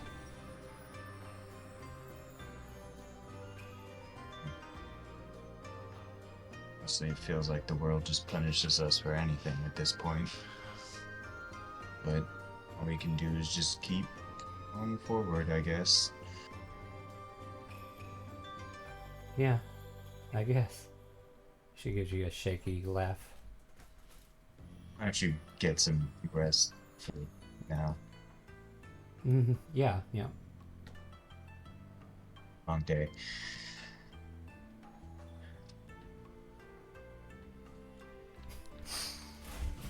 All right. All right. Yeah. Yeah. They both awkwardly look at each other. This wild, fiery woman has now been made timid through whatever events she has suffered. And the first night that you guys are starting to get starting to get watch set up, we will come back to it next week. Well, whenever we come back, we'll make sure we have a full crew here, and who knows, it might be next week for sure, but if not, we'll be definitely here the week after, which will probably put us right around the Christmas holiday, right? Oh, Maybe after. 26. Yeah, it'd be Yeah. after. So it'd be the day before my birthday. Ah. Yeah. Okay. That'll be fun. Yep. And then, yeah, so a lot has happened to Yan. Our high-spirited woman might need a new song after what's happened to her. But, still love the first song we got, though. I love that song. That's a good one. Oh, yeah. It's a hit. You guys should definitely like it on YouTube and save the musical playlist onto your YouTube and watch it every day. Anyway, guys, that's it for I tonight. got one more. Oh, I got what do you one more thing before we go. Oh, okay. What do you got? So Vander's gonna sneak over to the furnace and say, "I got this from that weird kobold that likes to appear and give us things. I think your girlfriend might like it from you." And he gives him the mutual affection lily that he got from a gotcha. Wait, my what? My what? A mutual affection lily. He gives you a flower to give to your girlfriend. It's a I heard flower what of he I said. like you. No, Furnace goes, I'm sorry, you said my what? Your girlfriend. He points to Yan. Shut up. Who is obviously far away not hearing this, just to be clear. I don't like that. Oh, I swear. I just worry about her sometimes. She's been through a lot. Shut up. Do you take the flower? He takes the flower. There you go. Vander Will will he- pat his back and go back to making pancakes. Will he give it to Yan? We'll find out. Find out. Next time. Next time on D&D. Elsperia edition. All right, guys. I've had a lot of fun tonight. Did you guys have fun? Yes. Yes. Not We got very. lore. Yeah, I actually let you guys live this week, huh? Big lore dump. Big lore dump. We got chaos. We got Mhm. touchy feelies. It was great. Oh, I do have a closing scene. So here's the closing scene before we end. We see a darkened area with a chess table. And at this chess table, there are like random pieces across the board. And we see on one side of the table the Lich. And on the other side, we see a tiefling with long white hair and a curling smile on her face. As the goddess Minerva stares at the Lich and says, "Well, looks like I have a hand in this game now, huh?" And she just moves a piece that looks like Yan forward. And that's where the scene ends. Thank you for joining us tonight. My name is Starwind. These guys are the Steel Misfits, sorry. And we're You going to had it play... right the first time. Both of them are right. Anyways, we're going to go ahead and end the stream there for tonight, guys. But hey, if you like to play D&D and you like to join us every Friday night at 6 p.m. Central, you could type !help in Twitch chat. Get a link to the game. A link to the Discord. You should at least join the Discord, even if you don't want to join us for D&D. If you want to join us for the rest of the content we do around here. We play variety games throughout the week, like Phasmophobia. We've been playing Pow World lately. We've been playing 7 Days to Die. So if you like to come hang out or be a part of the streams where I play with the community, come check it out. !help to get all that fun stuff. And we'll be back hopefully next week, but I will definitely keep you guys posted in our Discord for D&D, that is. And I'll probably have one more stream throughout the weekend before I take my long trip on Monday. All right. Say goodnight to Twitch and YouTube, my friends. Good night, everybody. Happy Good Friday. night, my friends. All right, we're going to go find someone to raid. Make sure you ask them, do you hear the calling?